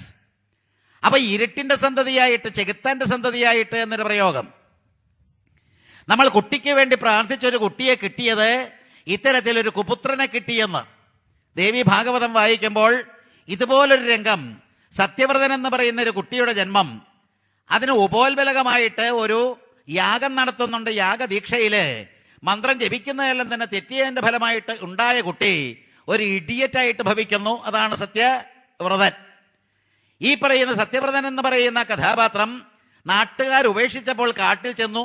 അവിടെ ഒരു ഉടജം, ഒരു പർണശാലയെല്ലാം തന്നെ തീർത്ത് അവിടെ കുത്തിയിരുന്നു കൊണ്ട് അദ്ദേഹം സത്യമേ പറയൂ എന്നുള്ള രീതിയിൽ, വിഡ്ഢിയെന്നെല്ലാം എല്ലാവരും പറഞ്ഞാലും സത്യമേ പറയൂ എന്നുള്ള രീതിയിലുള്ള സത്യവ്രതൻ, ശരിക്കും ജഡഭരതന് സദൃശനായിട്ടുള്ളൊരു വ്യക്തി. അയാളുടെ മുൻപിലൂടെ ഈ അമ്പേറ്റ ഓടിയ പന്നിയെ കണ്ട് അയാൾ ഇങ്ങനെ അതിശയിച്ച് കേൾക്കുമ്പോൾ പിന്നാലെ വേടൻ വന്നപ്പോൾ എങ്ങോട്ട് പോയി ഈ പറയുന്ന എന്റെ അമ്പേറ്റ പന്നി എന്ന് ചോദിച്ചപ്പോൾ കാണുന്നത് പറഞ്ഞിടാ, പറയുന്നത് കണ്ടിടാ എന്ന് പറഞ്ഞുകൊണ്ട്, കാണുന്ന കണ്ണ് സംസാരിക്കാത്തത് കൊണ്ടും മിണ്ടാൻ പറ്റില്ല, പറയുന്ന നാക്ക് കാണാത്തത് കൊണ്ടും പറയുന്നത് ശരിയല്ല എന്ന് വിഡ്ഢി എന്നെല്ലാവരും മുദ്ര കുത്തിയ ആ കഥാപാത്രം പെട്ടെന്ന് വാഗ്മിയായി തീരുക, വാക്കുകൾ നല്ല രീതിയിൽ കസരത്ത് നടത്തിയിട്ട് നല്ല പദ്യത്തിന്റെ രചനയിലേക്ക് വരിക, കവിയായിട്ട് മാറുക, ഇങ്ങനൊരു കഥാപാത്രത്തെ അവിടെ കാണുന്നുണ്ട്. അതൊരു ഇഡിയറ്റ് ആയിട്ടുള്ള വ്യക്തി. പക്ഷേ ഇവിടെ ഒരു ഇഡിയറ്റ് എന്നുള്ള രീതിയല്ല, ഇവിടെ വാസ്തവത്തിൽ അവിടെ മൂർഖൻ എന്നാണ് പ്രയോഗിച്ചത്, ഇവിടെ വാസ്തവത്തിൽ കുപുത്രൻ എന്ന് തന്നെയാണ് പ്രയോഗിച്ചത്. ചെയ്യേണ്ട പ്രവൃത്തികൾ നീതിനിഷ്ഠമായിട്ടും ന്യായമായിട്ടും ചെയ്യാതെ വൃത്തികെട്ട മലീമസമായിട്ടുള്ള പ്രവൃത്തികളിൽ വ്യാപൃതനായി എന്ന് ചുരുക്കം. ആർ മൂലം പാപവും കീർത്തികേടും വൻ ധർമ്മലോപവും അനന്തമാധിയും സർവ വൈരവും ഹാ ജനിക്കുമോ, ആ മോഹബന്ധകരണം പേരിനുള്ളൊരു പുത്രനും മാനിക്ക വിജ്ഞരവനാൽ ഗാഹർസ്യം ക്ലേശപൂർണമാം. ഏതൊരു ഗൃഹസ്ഥാശ്രമ ജീവിതത്തിലാണോ കുട്ടിയുണ്ടായില്ല എന്ന് പറഞ്ഞ അനപത്യ ദുഃഖത്തെ ഇവിടെ വളരെ കേടായിട്ട് പറഞ്ഞ് അശ്വമേധയാഗത്തിന്റെ ഫലം കിട്ടാതെ ദുഃഖിച്ച ആ വ്യക്തി ഒരു കുട്ടിക്ക് വേണ്ടി യാഗം നടത്തിയ ഒരു കുട്ടിയെ കിട്ടിയപ്പോൾ വളരെയേറെ ക്ലേശകരമായി. നിങ്ങളുടെ മനസ്സ് ഇപ്പോൾ വാസ്തവത്തിൽ ചെല്ലേണ്ടത് ഈ കഥാഗോളത്തിൽ നിന്ന് ഉടനെ തന്നെ ഭാഗവത മാഹാത്മ്യത്തിലെ ദ്വന്ദ്കാരിയിലേക്കാണ്. പെട്ടെന്ന് നിങ്ങളുടെ മനസ്സ് അങ്ങോട്ട് പോകണം. ഭാഗവതം ഇങ്ങനെ വായിച്ചുകൊണ്ടിരിക്കുമ്പോൾ പല പല കഥകളും നമ്മുടെ ഉള്ളിലൂടെ അത് വാസ്തവത്തിൽ തിളങ്ങി വിളങ്ങി മറഞ്ഞ് വീണ്ടും കടന്നു വന്ന് ആ രീതിയിലുള്ള ഭാഗവത മനനമാണ് യശ്രണ്ണൻ പ്രബടൻ വിചാരണപരോഭത്യ എന്നെല്ലാം പ്രയോഗിക്കുന്നതിൽ നിന്ന് മനസ്സിലാക്കേണ്ടത്. അപ്പൊ എന്താണ് അവിടെ സംഭവിച്ചത്? ദ്വന്ദ്കാരി എന്ന് പറയുന്ന ഏറ്റവും ദുർവൃത്തനായിട്ടുള്ളൊരു സന്തതിയെ ദ്വന്ദ്വലി എന്ന് പറയുന്ന ആത്മദേവന് ദ്വന്ദ്വലി എന്ന് പറയുന്ന ഭാര്യയിൽ ജനിക്കണമെങ്കിൽ എത്രമാത്രം വിഷയവാസന മുറ്റിയേൽക്കുന്ന രീതിയിലായിരിക്കും ആ കുട്ടിയുടെ ഉൽപാദനം. നിങ്ങൾ ശ്രദ്ധിച്ചിട്ടുണ്ടോ? ഈ പറയുന്ന ദ്വന്ദ്വലി എന്ന് പറയുന്ന അമ്മ കൊണ്ടുകൊടുത്ത പഴം കഴിക്കാതെ അതിന് പകരമായിട്ട് പഴം പശുവിന് കൊടുത്ത് അനുജത്തി പ്രസവിച്ച കുട്ടിയെ എടുത്തു വളർത്തി താൻ പ്രസവിച്ചതാണെന്ന് പറഞ്ഞ് തെറ്റിദ്ധരിപ്പിച്ച് ഭർത്താവിനെ വഞ്ചിച്ച കഥയാണ് വാസ്തവത്തിൽ അവിടെ കാണുന്ന ദ്വന്ദ്വകാരിയുടെ കഥ. അനുജത്തി എന്ന് പറയുന്ന മനസ്സ് സൃഷ്ടിച്ച കഥാപാത്രമായതുകൊണ്ട് വിഷയവാസനയായിട്ട് മാറി. ദ്വന്ദ്വലി എന്ന് പറയുന്ന ബുദ്ധി പ്രസവിക്കാതിരുന്നു. ഭാര്യ എന്ന് പറയുന്ന ബുദ്ധി പ്രസവിക്കാതെയും അനുജത്തി എന്ന് പറയുന്ന മനസ്സ് പ്രസവിക്കുകയും ചെയ്തപ്പോൾ വൃത്തികെട്ട ഒരു കുട്ടിയെ സന്തതിയെ കിട്ടിയത് ദ്വന്ദ്വകാരി എന്നുള്ള പേരിൽ ഒടുവിൽ ദുർമൃതിപ്രേതമായിട്ട് മാറുകയും ഭാഗവത കഥകളെല്ലാം തന്നെ കേട്ട് ഒടുവിൽ മോക്ഷപ്രാപ്തി അടയുകയും ചെയ്യുന്ന രീതി ഇതും നമ്മൾ നമ്മുടെ ശ്രദ്ധയിൽ കൊണ്ടുവരണം. അതേ രീതിയിൽ ഇവിടെ ഒരു കുട്ടിയെ കിട്ടണമെന്ന് പ്രാർത്ഥിച്ചുകൊണ്ട് പുത്രകാമേഷ്ടി നടത്തിയതിന്റെ ഫലമായിട്ട് കിട്ടിയ കുട്ടിയോ ഒരു കുപുത്രൻ. തലവേദന എല്ലാ തരത്തിലുമായപ്പോൾ ഇവിടെ ഈ പറയുന്ന അംഗം ചെയ്ത പ്രവൃത്തി നേരത്തെ ഉൽക്കലന്റെ രീതി മറക്കാതിരിക്കുക. നമുക്ക് നല്ലൊരു പാരമ്പര്യമുണ്ട്. നമ്മൾ ഹിന്ദുക്കളുടെ പാരമ്പര്യം എന്താ? വാനപ്രസ്ഥനായേ മതിയാകൂ, സന്യാസാശ്രമം സ്വീകരിച്ചേ മതിയാകൂ. ദാമ്പത്യ ജീവിതമല്ല അൾട്ടിമേറ്റ് ആയിട്ടുള്ള എൻ്റെ. നമ്മൾ ബ്രഹ്മചര്യ ദീക്ഷയിലൂടെ ഈ ഗൃഹസ്ഥാശ്രമത്തിലേക്ക് കടന്നാൽ ആ ഗൃഹസ്ഥാശ്രമത്തെ വേണ്ട രീതിയിൽ പരിഭാഗപ്പെടുത്തി കഴിഞ്ഞാൽ ഉപേക്ഷിക്കാം. ഭാര്യയെ തന്റെ മകന്റെ കയ്യിൽ ഏൽപ്പിച്ചുകൊണ്ട് വാനപ്രസ്ഥനാകണമെന്നാണ് സപ്തമസ്കന്ധത്തിൽ നിങ്ങൾ വായിക്കുന്നുണ്ട്, സദാചാര നിരൂപണം. അത് കഴിഞ്ഞാൽ ഏകാദശസ്കന്ധത്തിൽ വീണ്ടും നമ്മൾ കാണും. അപ്പൊ ഇത്തരത്തിൽ ഒരു വ്യക്തി അവന് അർപ്പിതമായിരിക്കുന്ന കർത്തവ്യം പൂർത്തീകരിക്കുന്ന ബ്രഹ്മചര്യത്തിലൂടെ ഗൃഹസ്ഥാശ്രമത്തിലൂടെ കടന്ന് വാനപ്രസ്ഥനായിട്ട് ഒടുവിൽ സന്യാസിയായിട്ട് മാറണം. ഈ പാരമ്പര്യം എവിടെയും കാണാം. ഏതൊരു കഥ വേണമെങ്കിലും എടുത്തു നോക്കിയാലും ഭാഗവതത്തിലുടനീളം കാണുന്നതാണ്. ഇന്ന് ആര് പോകുന്നുണ്ട് ഈ സന്യാസത്തിന്? ഒടുവിൽ പോകേണ്ട ഈ സന്യാസ ദീക്ഷ എന്ന് പറയുന്നത് കേദാർനാഥോ കൈലാസത്തിലോ ഇങ്ങനെ ഓടിപ്പോയി കുറെ ലക്ഷങ്ങൾ ചിലവഴിച്ചുകൊണ്ട് തിരിച്ചു വന്ന് വീണ്ടും ഗൃഹസ്ഥാശ്രമത്തിലേക്ക് കടക്കുന്ന രീതിയല്ലേ നമുക്കുള്ളത്? കാശിയിലേക്ക് പോകുന്നു, അവിടെ പോകുന്നു, ഇവിടെ പോകുന്നു, എന്തിനു പോകുന്നു എന്ന് ചോദിച്ചാൽ വെറും ടൂറായിട്ടോ പിക്നിക്കായിട്ടോ പോയിട്ട് ഇവിടെ വന്നിട്ട് വീണ്ടും ഗൃഹസ്ഥാശ്രമ ജീവിതം നയിക്കുന്ന സമ്പ്രദായം ഒരിക്കലും വിടാൻ മനസ്സില്ലാതെ ഗൃഹസ്ഥാശ്രമ ജീവിതം വിട്ടിട്ട് സന്യാസം എന്ന് പറയുന്ന സമ്യക്കായിട്ട് എല്ലാം ത്യജിക്കുന്നൊരവസ്ഥയിലേക്ക് വരുന്ന രീതി ഇവിടെ കാണാം നിങ്ങൾക്ക്. ഈ പറയുന്ന ഏറ്റവും ശ്രേഷ്ഠരായിരിക്കുന്ന അങ്കൻ ഏവം സമർത്ഥതമം സ്വഗ്രഹത്തിൽ ഉഗ്രവൈരാഗ്യമൊത്ത നൃപനേതും ഉറങ്ങിടാതെ അപ്പാതിരാവിൽ എഴുന്നേറ്റു ഗമിച്ചതാരും കാണാതെ പത്നിയും ഉറങ്ങിയ വേളയിങ്കൽ വിരക്തനായി ഭൂപതി പോയതായി അറിഞ്ഞ അമാത്യരാചാര്യർ സുഹൃജനങ്ങളും കുയോഗിമാർ ഗൂഢപുമാനി എന്ന പോൽ തിരഞ്ഞു മഞ്ഞിൽ പുരു ദുഃഖപൂർവകം നൃപാലനെ കണ്ടുപിടിക്കുവാൻ കഴിഞ്ഞിടാതെ രാജ്യത്തിൽ മടങ്ങി വന്നുടൻ ഋഷീന്ദ്രരെ ചെന്നു നമിച്ചു കണ്ണു നീരോടും കഥിച്ചാർ അവർ വാർത്തയൊക്കെയും വിട്ടു. ഇതും വാസ്തവത്തിൽ ദ്വന്ദ്വകാരിയുടെ കഥയോട് ബന്ധപ്പെട്ട് നിങ്ങൾ എല്ലാം തന്നെ കണക്ട് ചെയ്ത് ചിന്തിക്കണം. 12 വർഷം നമ്മളിവിടെ ഈ പറയുന്ന സത്രം നടത്തിയപ്പോൾ നമ്മളിൽ രൂഢമൂലമാകണം ഭാഗവതം. ഇനിയും കടന്നു കയറിയിട്ട് നമ്മുടെ ജീവിതം കരിപ്പിടിപ്പിക്കാനുള്ള ഏറ്റവും നല്ലൊരു ഉപകരണമാണ് ഈ ഭാഗവതം എന്ന് ഉറയ്ക്കണം. അപ്പൊ അത്തരത്തിൽ വരുമ്പോൾ അങ്ങോട്ടേക്ക് ഒന്നുകൂടി എത്തി നോക്കൂ. ഈ ദുന്ദുകാരിയുടെ കഥയോട് ബന്ധപ്പെട്ട ആത്മദേവന് 2 ശ്ലോകങ്ങളിലൂടെ മാഹാത്മ്യത്തിൽ ഉപദേശം കൊടുക്കുന്നുണ്ട്. ഈ പറയുന്ന ഏറ്റവും ശ്രേഷ്ഠനായിരിക്കുന്ന ഗോകർണൻ എന്ന് പറയുന്ന വിവേകി, ഗോകർണൻ എന്ന് പറയുന്ന കുട്ടി ജനിച്ചത് ഋഷീശ്വരൻ കൊടുത്ത പഴത്തിന്റെ ഫലമായിട്ടാണ്. ഗോകർണൻ എന്ന് പറയുന്ന വിവേകി നിത്യാനിത്യ വിവേകത്തിന്റെ ഉടമ. അച്ഛൻ ആത്മദേവൻ എന്ന് പറയുന്ന ജീവാത്മാവിന് ഉപദേശം കൊടുക്കുകയാണ്, തീർത്ഥാടനത്തിന് പോകൂ. എല്ലായ്പ്പോഴും ആ ശ്രീഹരിയിൽ നിരന്തരം നിതാന്തമായിട്ടുള്ള സ്ഥിരമായിട്ടുള്ള ഭക്തി വച്ചു പുലർത്തു. ഈ പറയുന്ന വീട്, അക്കൂട്ടത്തിൽ കളത്രം പുത്രൻ എന്നെല്ലാം പറയുന്ന സംഗതികൾ സ്ഥിരമല്ല എന്ന് കണ്ടിട്ട് അതെല്ലാം തന്നെ ഉപേക്ഷിക്കൂ. അപ്പോൾ എല്ലാ തരത്തിലും പ്രാപഞ്ചികതയെ തികച്ചും വൈരാഗ്യബുദ്ധിയോടുകൂടി വിരക്തനായി സകലതും ഉപേക്ഷിച്ചുകൊണ്ട് കാട്ടിലേക്ക് അവിടെ വാനപ്രസ്ഥനായി സന്യാസദീക്ഷ അനുഷ്ഠിക്കാൻ. പഞ്ചമസ്കന്ധത്തിൽ ജഡഭരതന്റെ കഥയിലും ഇതുപോലെ വാനപ്രസ്ഥനായിട്ടുള്ളൊരു മഹർഷി ശ്രേഷ്ഠന് തുല്യമായിട്ട് ജീവിതം നയിക്കുന്ന ഒരു വ്യക്തിയെ കാണാം. എന്തോ അപകടം പിണഞ്ഞിട്ട് തരംതാണ് വീണ്ടും ഈ പ്രാപഞ്ചികതയിലേക്ക് വീണത് കൊണ്ടാണ് അയാൾക്ക് മാനായിട്ട് ജനിക്കാനും വീണ്ടും ജഡഭരതനായിട്ട് ജനിക്കേണ്ട ഗതികേതും എല്ലാം തന്നെ സംഭവിച്ചത്. അപ്പൊ ഇവിടെയെല്ലാം തന്നെ ആത്യന്തികമായിട്ടൊരു ഹിന്ദുവിന്റെ ലക്ഷ്യം എന്തായിരിക്കണമെന്ന് ചോദിച്ചാൽ വാനപ്രസ്ഥവും സന്യാസവും തന്നെ.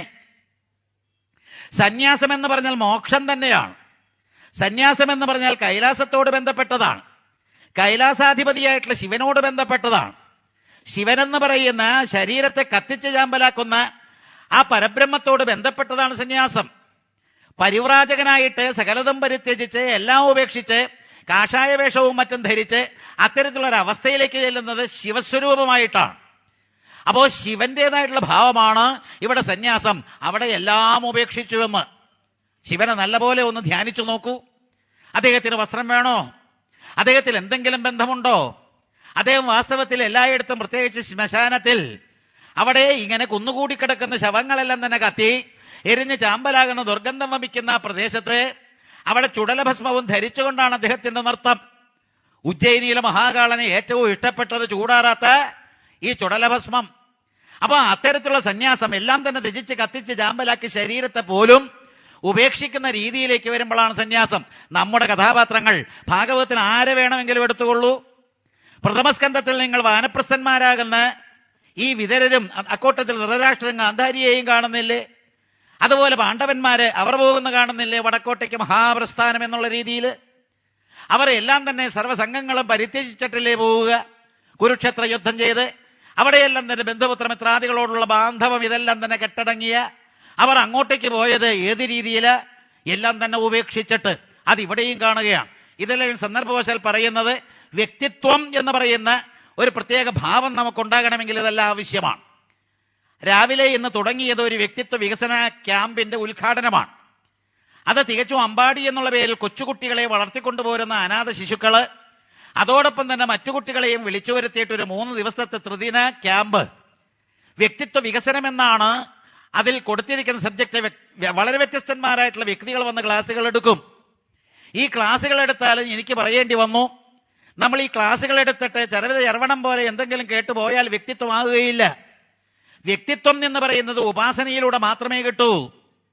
ഏതൊരു ഉപാസനയാണോ ശക്തിപ്പെടുത്തിക്കൊണ്ട് ശരീരത്തിന്റെ നിരർത്ഥകതയും പ്രാപഞ്ചികത എന്ന് പറഞ്ഞ വ്യർത്ഥമായ മിഥ്യയായിട്ടുള്ള തലവും അതെല്ലാം തന്നെ ത്യജിക്കാനുള്ള സന്മനസ്സും തന്റെ ഇടവും അതുണ്ടാക്കുമ്പോൾ മാത്രമേ നമ്മൾ വ്യക്തിയായിട്ട് മാറുന്നു. അവിടെയാണ് വ്യക്തിത്വം. ഈ പറയുന്ന ബ്രഹ്മസത്യം ജഗന്മിഥ്യ ജീവോ ബ്രഹ്മൈവനാപര എന്ന് പറയുന്നൊരവസ്ഥയിലേക്ക് എത്തണമെങ്കിൽ എന്തു വേണം? നല്ലൊരു വ്യക്തിയാകണം. അല്ലെങ്കിൽ അന്തർലീനമായി കിടക്കുന്ന ബ്രഹ്മതത്വത്തെ നമുക്ക് ഗ്രഹിക്കാൻ പറ്റുകയില്ല. ശരീരത്തെ പിന്നെയും താലോലിച്ചുകൊണ്ടിരിക്കും. അതുകൊണ്ടാണ് ഈ വേദിയിൽ പലവട്ടം അലങ്കരിച്ചിട്ടുള്ള എന്റെ നാട്ടുകാരൻ പാലേലി നാരായണൻ നമ്പൂതിരിപ്പാട് പ്രൊഫസറായിരുന്നു. അദ്ദേഹത്തിന്റെ ശരീരത്തെ അദ്ദേഹം നിഷ്കരണം ത്യജിച്ചു. ശരീരത്തിൽ വയറിന് ഓപ്പറേഷനെല്ലാം തന്നെ നടത്തിയിരിക്കുന്ന സന്ദർഭത്തിൽ അദ്ദേഹത്തെ കണ്ടപ്പോഴും അദ്ദേഹത്തെ ശരീരത്തെ കൊടുത്തിരിക്കുകയാണ് ഈ മെഡിക്കൽ കോളേജിന് കുട്ടികൾക്ക് പഠിക്കാനായിട്ട്. അദ്ദേഹത്തിന്റെ ബന്ധുക്കൾക്കും അത്തരത്തിലുള്ളവർക്കും അത് പിടിച്ചില്ല. കാരണം എന്താ? മരിച്ചാൽ ദഹിപ്പിക്കാൻ എന്തെങ്കിലും വേണ്ടേ? മരിച്ചു കഴിഞ്ഞാൽ ഈ പറയുന്ന ദ്വാദശ ദിനങ്ങളിൽ നടത്തുന്ന ക്രിയകൾക്ക് എന്തെങ്കിലും വേണ്ടേ? അത്തരത്തിൽ ശരീരത്തെ ഉപേക്ഷിച്ചത് പിടിക്കാത്ത ആ ബന്ധുക്കൾ ഇദ്ദേഹം പറഞ്ഞത് എന്താ? ഒരു ചാൺ ചമത എടുത്തു വച്ച് അത് എന്റെ മൃതശരീരം എന്ന് കണ്ടിട്ട് വേണമെങ്കിൽ എന്തെങ്കിലും ചെയ്തോളാൻ. ഭാഗവതത്തിൽ തികഞ്ഞൊരു ബുദ്ധി കൈവരിച്ചിട്ടുള്ള ബോധതലം ഉണർന്നിട്ടുള്ള ഒരു മഹാനുഭാവൻ ഒരു 100 നമസ്കാരം ഈ പറയുന്ന അദ്ദേഹത്തിന്റെ മുൻപിൽ നൽകേണ്ടി വരും. അപ്പൊ ഇതെല്ലാം തന്നെ ഭാഗവതം പ്രദാനം ചെയ്യുന്ന രംഗങ്ങളാണ്. നമ്മൾ ഭാഗവതത്തിലൂടെ വളർന്നു വരുമ്പോൾ നമുക്ക് കിട്ടേണ്ടതുമാണ്. പക്ഷേ എൻ്റെ അനുഭവം, അനവധി ശിഷ്യന്മാരെ നമ്മളിങ്ങനെ ഭാഗവതത്തിലേക്ക് കൊണ്ടുവന്നിട്ടും അവർ തമ്മിൽ ശണ്ട. ഇപ്പോൾ സർവശ്രീ കണ്ഠമംഗലം പൂജനീയ ഈ പറയുന്ന ബ്രഹ്മശ്രീ കണ്ഠമംഗലം അദ്ദേഹത്തെ കണ്ടപ്പോൾ ഞാൻ പറഞ്ഞു, വളരെയേറെ ദുഃഖം തോന്നുന്നുണ്ട് നമ്മുടെ ശിഷ്യന്മാര്. അവർ ആർത്തി പെരുത്ത്, പണ്ട് ആർത്തി പെരുത്ത് ഈ പറയുന്ന മതങ്കാശ്രമത്തിൽ ശബരി ഭഗവാൻ ശ്രീരാമചന്ദ്രനെ കണ്ടപ്പോൾ കടിച്ചുപഴങ്ങൾ കൊടുത്തു. ആർത്തി പെരുത്ത് അതെല്ലാം ഉണ്ടു അദ്ദേഹം എന്ന് കേട്ടിട്ടുണ്ട്. പക്ഷെ ഇന്നിപ്പോൾ നമ്മുടെ കൂട്ടത്തിലുള്ള ആചാര്യന്മാര് അങ്ങോട്ടും ഇങ്ങോട്ടും ശണ്ട, എന്തെന്നില്ലാത്ത ദേഹാഭിമാനം, ശരീരത്തെ ഇങ്ങനെ എന്തെന്നില്ലാത്ത രീതിയിൽ ഇങ്ങനെ വളർത്തിക്കൊണ്ടുവരാനുള്ളൊരു പ്രവണത. ഭാഗവതത്തിൽ ശരീരത്തിന് എന്ത് പ്രസക്തി? പ്രായോപവേശം ചെയ്ത് അനശനം ദീക്ഷിച്ചിരിക്കുന്ന പരീക്ഷിത്ത് മാതൃകയായിട്ട് നമ്മുടെ മുമ്പിലിരിക്കുമ്പോൾ ശരീരത്തെ ഊട്ടി വളർത്താനാണോ നമ്മൾ ഈ പ്രക്രിയകളെല്ലാം തന്നെ ചെയ്യുന്നത്? നല്ലപോലെ ചിന്തിച്ചുറപ്പിക്കാൻ വേണ്ടിയിട്ട് ഇത് പറഞ്ഞു എന്ന് മാത്രം. കാട്ടിലേക്ക് പോകുന്നു ഈ പറയുന്ന അങ്കൻ, അദ്ദേഹം ഉപേക്ഷിക്കുന്നു ഈ പറയുന്ന മകനും ഭാര്യൻ, ഒന്നും വേണ്ട ഒക്കെ ഉപേക്ഷിച്ചിട്ട് അദ്ദേഹം വളരെയേറെ വൈരാഗ്യത്തോടു കൂടി നാട് വിട്ടിട്ട് കാട്ടിലേക്ക് പോയി. ഏതായാലും അങ്ങനെ വന്നപ്പോൾ രാജ്യഭാരം വേനന് കിട്ടി. വേനന്റെ കാര്യം നേരത്തെ കണ്ടു. പുത്രകാമേട്ടിയിലൂടെ ജനിച്ചവനാണ് അയാൾ. നല്ലവനാകുന്നതിന് പകരം എന്തേ ഇത്രമത്തിലുള്ള ദുർമാർഗിയായത്? ഇവിടെയെല്ലാം തന്നെ മനസ്ഥിതി നമ്മൾ പഠിക്കേണ്ടതുണ്ട്. ഭാര്യാഭർത്തൃബന്ധം കാളകളിക്കുന്ന രീതിയിലേക്കായാൽ ഉണ്ടാകുന്നത് ദുർവൃത്തന്മാരായിരിക്കും. ഇന്ന് കുട്ടികളെ ചൊല്ലി അച്ഛനമ്മമാർക്ക് എന്തെന്നില്ലാത്ത വേദനയാണ്. അവർ ഈ പറയുന്ന രീതിയിൽ ക്രിമിനൽസ് ആകുന്നു എന്ന് പറഞ്ഞുകൊണ്ട് കയ്യാമം വെച്ചുകൊണ്ട് അവരെ പിടിച്ചുകൊണ്ടു പോകുമ്പോൾ അച്ഛനമ്മമാർ ജാമ്യമെടുക്കാൻ ചെല്ലുമ്പോൾ എന്തെന്നില്ലാത്ത പ്രയാസം അവരിൽ അങ്കുരിക്കുന്നുണ്ടെങ്കിൽ ഇതിനെല്ലാത്തിനും ഉത്തരവാദി അവരാണ്. ദാമ്പത്യ ജീവിതം നയിക്കുമ്പോൾ അവർ എങ്ങനെയായിരിക്കണം ദാമ്പത്യ ജീവിതത്തിലേക്ക് കിടക്കേണ്ടത്? ഒരു സൽപുത്രൻ ഉണ്ടാകാനായിട്ട്. അതുകൊണ്ടാണ് ഭാഗവതത്തിന്റെ ശക്തമായിട്ടുള്ളൊരു ഭാഷ, ഭാര്യാഭർത്താക്കന്മാർ അരണിക്കോലുകളാണ്. നമ്മൾ മറന്നുപോകുന്നു. ദാമ്പത്യ ജീവിതത്തിലേക്ക് കടന്നു വരുന്ന ഭാര്യാഭർത്താക്കന്മാർ അരണിക്കോലുകളാണ്. കാമാഗ്നിയെ ജനിപ്പിക്കുന്ന അരണിക്കോലുകൾ. ആ കാമാഗ്നിയെ ജനിപ്പിക്കുമ്പോൾ അവിടെ ഉണ്ടാകേണ്ടത് എന്താ? എനിക്കുണ്ടാകേണ്ട സന്തതി സത്പുത്രനായിരിക്കണം. സന്ദർഭവശാൽ ഒരു കാര്യം പറഞ്ഞുകൊള്ളട്ടെ. ശ്രീകൃഷ്ണ പരമാത്മാവിനെ ശിവപുരാണം ശൈവനായിട്ടാണ് പറയുക. അദ്ദേഹം ശൈവദീക്ഷ എടുക്കുന്നത് ഉപമന്യു എന്ന് പറയുന്ന ഒരു കഥാപാത്രത്തിൽ നിന്നാണ്. അങ്ങനെ ശൈവദീക്ഷ എടുത്തത് എന്തിനാണെന്നറിയാമോ? അവിടെ ആ കഥയിലൂടെ പോകുമ്പോഴാണ് സാമ്പന്റെ ജനനം. സാമ്പൻ എന്ന് പറഞ്ഞാൽ സ അംബ, അമ്പയോട് കൂടിയിട്ടുള്ളവൻ ശിവൻ തന്നെയാണ്. പാർവതീദേവിയോടൊപ്പം ഇരിക്കുന്നത് കൊണ്ടാണ് സ അംബൻ സ അംബ. അത്തരത്തിൽ സാമ്പൻ എന്ന പേരോടുകൂടി ഒരു കുട്ടിയെ ശ്രീകൃഷ്ണ പരമാത്മാവിന് രുക്മിണിയിൽ ജനിച്ച പ്രദ്യുമ്നൻ കാണാതെ പോയപ്പോൾ ശിവനെ ചൊല്ലി തപസ് ചെയ്തിട്ട് സൃഷ്ടമായതാണ്. അവിടെയും ഒരു കാര്യം പറയുന്നുണ്ട്. അല്ലയോ ശിവപെരുമാളെ, പാർവതീസഹിതനായിട്ട് നിങ്ങൾ പ്രത്യക്ഷപ്പെട്ടു. ആ സമയത്ത് ഞാൻ അഭ്യർത്ഥിക്കുന്ന എന്താ? എനിക്കൊരു കുട്ടി വേണം. കഷ്ടമാണ്. ശിവപുരാണത്തിൽ അവിടെ വളരെ വ്യക്തമായിട്ടും പറയുന്ന ഒരു സോളിലോക്കിയായിട്ട് തോന്നുന്ന ഒരു ആത്മകഥമായിട്ട് ശ്രീകൃഷ്ണ പെരുമാള് സ്വയം ഇങ്ങനെ ചിന്തിക്കുകയാണ്. സർവശക്തന്മാരായിട്ടുള്ള ഈ പറയുന്ന രണ്ട് ആ ഈശ്വരനും ഈശ്വരിയും അവർ പ്രത്യക്ഷപ്പെട്ടപ്പോൾ അവരോട് നിസ്സാരമായിട്ടുള്ളൊരു കുട്ടിയെ വേണമെന്നുള്ള അഭ്യർത്ഥനയാണല്ലോ വച്ചത്. ഇവിടെ ജ്ഞാനവൈരാഗ്യങ്ങൾ വിളമ്പിത്തരാൻ തക്ക ശേഷിയിട്ടുള്ള പാർവതീ പരമേശ്വരന്മാര് അവർ വന്നപ്പോൾ നിസ്സാരമായിട്ടൊരു കുട്ടിയെ ആവശ്യപ്പെട്ടത് തെറ്റായി പോയി എന്ന്. അതൊന്നും നിങ്ങളുടെ മനസ്സിലിരിക്കട്ടെ. അപ്പൊ ഈശ്വരനോട്, നമ്മൾ ഗുരുവായൂരപ്പനോട്, അതുപോലുള്ള ദേവന്മാരോട് നമ്മൾ ആവശ്യപ്പെടും കുട്ടിയെ വേണം, അത് ചെയ്യാം ഇത് ചെയ്യാം എന്നെല്ലാം തന്നെ പറയുമ്പോൾ അവിടെ ഉണ്ടാകേണ്ട കുട്ടി ഇന്ന രീതിയിലായിരിക്കണം എന്നൊരു ധാരണ നമുക്കുണ്ടാകണം. യോഗസാധനയാണ് ദാമ്പത്യ ജീവിതം. ഈ യോഗസാധനയിൽ ദാമ്പത്യ ജീവിതം പുലർത്തുന്ന സംയോഗം എന്ന് പറയുന്ന സമ്യക്കായിരിക്കുന്ന യോഗം, അതിലൂടെ നമ്മൾ നേടുന്ന കുട്ടി എപ്രകാരമായിരിക്കണം? അയാൾ നല്ല ഒരു സത്പുത്രനായിരിക്കണം, തേജസ്വിയായിരിക്കണം. പുന്നാമമാകുന്ന നരകത്തിൽ നിന്നുടൻ തന്നോട് ദാതനെ ത്രാണനം ചെയ്യുകയാൽ പുത്രൻ എന്നുള്ള ശബ്ദം വിധിച്ചു എന്നുള്ളത് അന്വർത്ഥമാക്കുന്നവനായിരിക്കണം. പിതാവ് നരകത്തിലേക്ക് പതിക്കാതിരിക്കാൻ വേണ്ടി ജനിക്കുന്ന ഈ കുട്ടി അയാളുടെ കർത്തവ്യങ്ങൾ പൂർത്തീകരിക്കാൻ തയ്യാറാകണം. ഇന്ന് എങ്ങനെയുണ്ട് ഇന്നത്തെ ഈ കാലഘട്ടത്തിലെ ദാമ്പത്യ ജീവിതവും പുത്രോത്പാദനവുമെല്ലാം? അപ്പോൾ എല്ലാ തരത്തിലും വളരെ ക്ലേശകരമായിട്ടുള്ളൊരവസ്ഥ ഇവിടെയും വേനന്റെ ആ രാജ്യഭരണത്തിൽ കാണാം. കാരണം എന്താ? വേനൻ സർവത്ര ദുർവൃത്തനാണ്. അയാളെ നന്നാക്കാനായിട്ട് ജന്മത്തെ ആർക്കും സാധ്യമല്ല. ഏതായാലും വാക്കും മനസ്സും ഉടലും കൊണ്ട് അതിനു മുമ്പ് ദാനം, ഹോമം യാഗമൊന്നും പാടില്ലെന്നായി വിപ്രരെ വിലക്കി ഭേരി ഘോഷത്താൽ ധർമ്മവിധ്വംസിയാമവൻ ദുർവൃത്തനാമവൻ മൂലം നാട്ടിലെത്തിയ സങ്കടമോർത്ത് കണ്ട് ഋഷിമാരൊത്തുചേർന്നു മന്ത്രിച്ചിതെങ്ങനെ. വളരെ ദുഷ്ടൻ. രാവണാദികളോ അല്ലെങ്കിൽ കുംഭർണാദികളോ അല്ലെങ്കിൽ അത്തരത്തിലുള്ള ദുഷ്ട രാക്ഷസന്മാരോ ഒക്കെ പണ്ട് ചെയ്തിരുന്ന പോലെ ഈ നാട്ടിൽ ഇനി ഹോമം പാടില്ല, യാഗം പാടില്ല, നാമം പാടില്ല, ജപം പാടില്ല. കാരണം എന്താ? വിഷ്ണുവിനെ ചൊല്ലി ശിവനെ ചൊല്ലി ഇത്തരത്തിലെ ആരാധനകളൊന്നും പാടില്ല. അതിന് കാരണം പറയുന്നുണ്ട്, രസകരമായിട്ടുള്ള കാരണമാണ്. അതിൻ്റെ ഇടയ്ക്ക് സാന്ദർഭികമായിട്ട് ഈ സമകാലീനമായിട്ടുള്ള സംഗതി ഒന്ന് ഓർത്തു നോക്കൂ.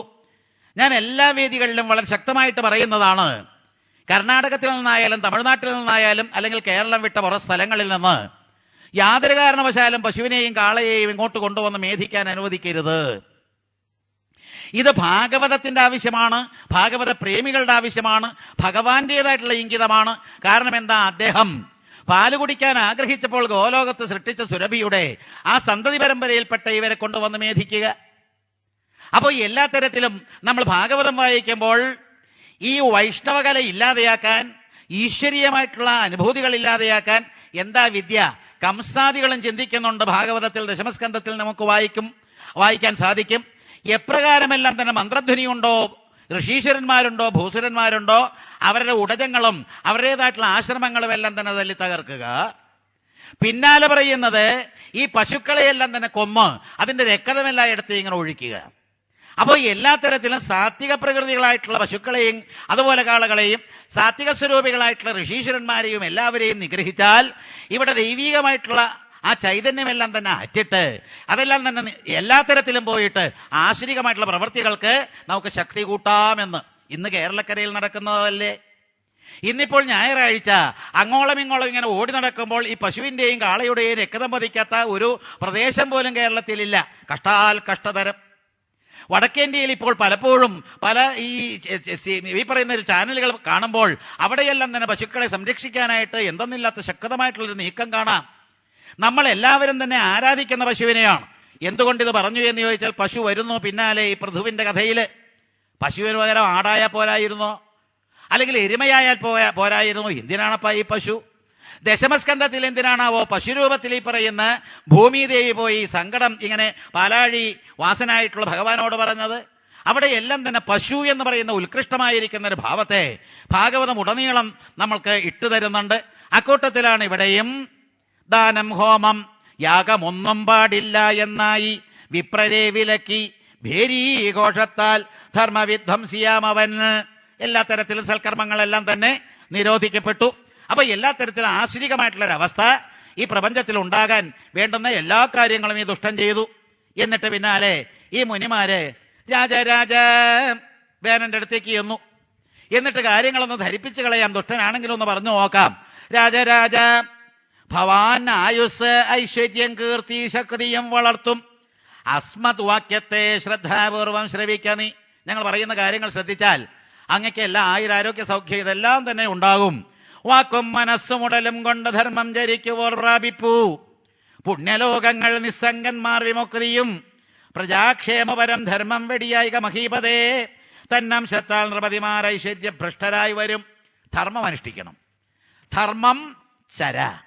നമ്മുടെ സംസ്കാരത്തിന്റെ നല്ലൊരു മുദ്രാവാക്യമാണ് സത്യം വദ, ധർമ്മം ചര. അപ്പൊ ഋഷീശ്വരന്മാരായാലും രാജാക്കന്മാരായാലും അവരെല്ലാവരും തന്നെ സത്യം വദ, ധർമ്മം ചര. നാക്കും വാക്കുമെല്ലാം തന്നെ ഉപയോഗിക്കുന്ന സത്യം, പരമമായിരിക്കുന്ന സത്യം, ഈശ്വരനെ പറ്റിയുള്ള ആ സത്യം, അല്ലെങ്കിൽ സദ്വസ്തുവായിരിക്കുന്ന ആത്മാവിനെ ചൊല്ലിയുള്ള കാര്യം പറയാൻ വേണ്ടിയിട്ട് ചരണങ്ങൾ എന്ന് പറയുന്ന ഞങ്ങൾ പാദങ്ങൾ അതിനെ ഉപയോഗിച്ചുകൊണ്ട് ചെയ്യേണ്ടത് എന്താ? ധർമാചരണം, ധർമ്മം ചര. അപ്പൊ ഇതെല്ലാം തന്നെ ഉപദേശിച്ചു കൊടുക്കുകയാണ്. ദുർമന്ത്രി ചോര ആദിപീഡ നാട്ടുകാർക്ക് അണയാതെ എങ്കരം പിരിച്ചും വാഴുന്നോർ സുഖിപ്പൂ മണ്ണിൽ വിണ്ണിലും. അപ്പൊ ധർമാനുഷ്ഠാനത്തിലൂടെ അവനവന്റെ കർത്തവ്യങ്ങളെല്ലാം തന്നെ പൂർത്തീകരിച്ച് രാജ്യഭാരം അത് വേണ്ട രീതിയിൽ കൈകാര്യം ചെയ്താൽ ഐശ്വര്യമുണ്ടാകും. വർണ്ണാശ്രമാദി ധർമ്മങ്ങൾ തെറ്റാതെ ആർതൻപുരത്തിലും നാട്ടിലും ജനമാലോക ഭാവനൻ യജ്ഞമൂർത്തിയെ പൂജിപ്പത്. ആ ധർമ്മനിഷ്ഠൻ രാജാവിൻ പേരിൽ എന്നുമേ വിശ്വാത്മാവാം ആ ഭഗവാൻ പ്രസാദിക്കുന്ന ബോധമ. വർണ്ണാശ്രമ ധർമ്മങ്ങൾ തെറ്റാതെ അതിന് യാതൊരു നീക്കുപോക്കുമില്ലാതെ പ്രവർത്തിക്കുക. വർണ്ണം എന്ന് പറഞ്ഞാൽ നിങ്ങൾക്കറിയാം, അതിനകത്താണ് ശൂദ്രനുണ്ട്, അത് കഴിഞ്ഞാൽ വൈശ്യനുണ്ട്, പിന്നെ ഈ പറയുന്ന ക്ഷത്രിയനും ബ്രാഹ്മണനുമുണ്ട്, പടിപടിയായിട്ട് ഉയർന്നു വരുന്ന അത്തരത്തിലുള്ള വർണ്ണങ്ങൾ, ചതുർവർണ്ണങ്ങൾ. ചതുര ആശ്രമങ്ങൾ എന്ന് പറയുമ്പോൾ ബ്രഹ്മചര്യവും ഗൃഹസ്ഥാശ്രമവും വാനപ്രസ്ഥവും സന്യാസവും ഇതെല്ലാം തന്നെ ചിട്ടപ്പടി വളരെ നിഷ്ഠയോടുകൂടി അനുഷ്ഠിക്കേണ്ടത് ആവശ്യമാണ്, രാജധർമ്മത്തിൽപ്പെട്ടതുമാണ്. അതിന് യാതൊരു നീക്കുപോക്കും പാടില്ല എന്ന്. അങ്ങ് ചെയ്യുന്ന പ്രവൃത്തികളെല്ലാം തന്നെ കഷ്ടമാണെന്നെല്ലാം തന്നെ ഇങ്ങനെ പറഞ്ഞു ധരിപ്പിച്ചപ്പോൾ വേനൻ പറയുന്ന വാക്കുകൾ ഇത്ര ധൃതിയിൽ, നമുക്ക് സമയം കുറവായതുകൊണ്ട് വേനൻ പറയുന്ന ഒന്ന് ശ്രദ്ധിക്കൂ. നല്ല രസകരമായിട്ട് പറയുന്നു. അധർമ്മം ധർമ്മമായി നണ്ണം നിങ്ങൾ ബാലിശരത്രയും വൃത്തിതൻ പ്രഭുവെ കൈവിട്ട ആർജയ്യം ജാരസേവനം. നൃപാകാരൻ ദേവദേവൻ തന്നെ ആർ വിഗണിപ്പതോ മഞ്ഞിലും പരലോകത്വം ആ മൂഢർക്കെത്തിടാശുഭം. പ്രയോഗിച്ചു നോക്കൂ. നൃപാകാരൻ ദേവദേവൻ തന്നെ, സർവദേവമയോ നൃപ എന്ന് ഭാഗവതം പലയിടത്തും ഇങ്ങനെ ആവർത്തിക്കുന്നുണ്ട്. സർവദേവമയോ, സർവവേദമയോ വിപ്ര. അപ്പോ വേദങ്ങളെല്ലാം തന്നെ മൂർത്തീകരിച്ചാൽ അത് വിപ്രൻ. ദേവന്മാരുടെ ഒരു സംഘാതമായിട്ട്, അതിൻ്റെ ഒരു കൂട്ടുകെട്ടായിട്ട് നമുക്ക് ഈ പറയുന്ന രാജാവിനെയും കാണാം. സർവദേവമയോ നൃപ, അക്കൂട്ടത്തിൽ വേദമയോ വിപ്ര. അതേ രീതിയിലുള്ള ഒരു വ്യാഖ്യാനം കൊണ്ടുവരികയാണ്. നൃപാകാരൻ ദേവദേവൻ, ഞാൻ ആരാ? ഞാൻ സകല ദേവന്മാരുടെയും ഒരാകത്തുകയാണ്, എന്നിലാണ് എല്ലാം. ഈ നൃപാകാരൻ ദേവദേവൻ തന്നെ ആർ വിഗണിപ്പതോ മഞ്ഞിലും പരലോകത്തും ആ മൂഢർക്കെത്തിടാശുഭം. ആരാ യജ്ഞഭൂപൻ?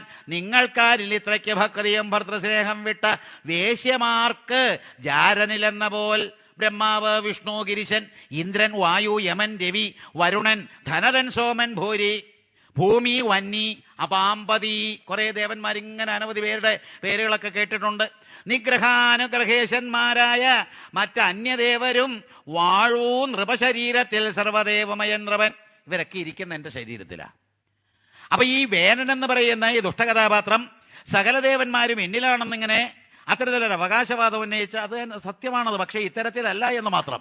അപ്പൊ എല്ലാ തരത്തിലും ദേവന്മാരെല്ലാവരും എന്നിലായതുകൊണ്ട് പ്രത്യേകിച്ചൊരു ദേവയജനം വേണ്ട, എന്നെ ചൊല്ലിയുള്ള ആ പൂജയും അത്തരത്തിലുള്ള കാര്യങ്ങളും മതി. അതിനാൽ വിപ്രരെ സ്പർദ്ധ വിട്ട് എനിക്കായി നടത്തുവിൻ യജ്ഞവും ബലിയും. മറ്റാരെക്കാളും എന്നേക്കാൾ അഗ്രഭുക്കൊരാൾ, ഏറ്റവും ശ്രേഷ്ഠമതിയായിട്ട് എന്നെ വിട്ടിട്ടാരാണുള്ളത്? അതുകൊണ്ട് എന്നെ തന്നെ സ്വീകരിച്ചുകൊണ്ട് യജ്ഞവും യാഗവും ഇത്യാദി കാര്യങ്ങൾ ചെയ്യണമെന്ന്.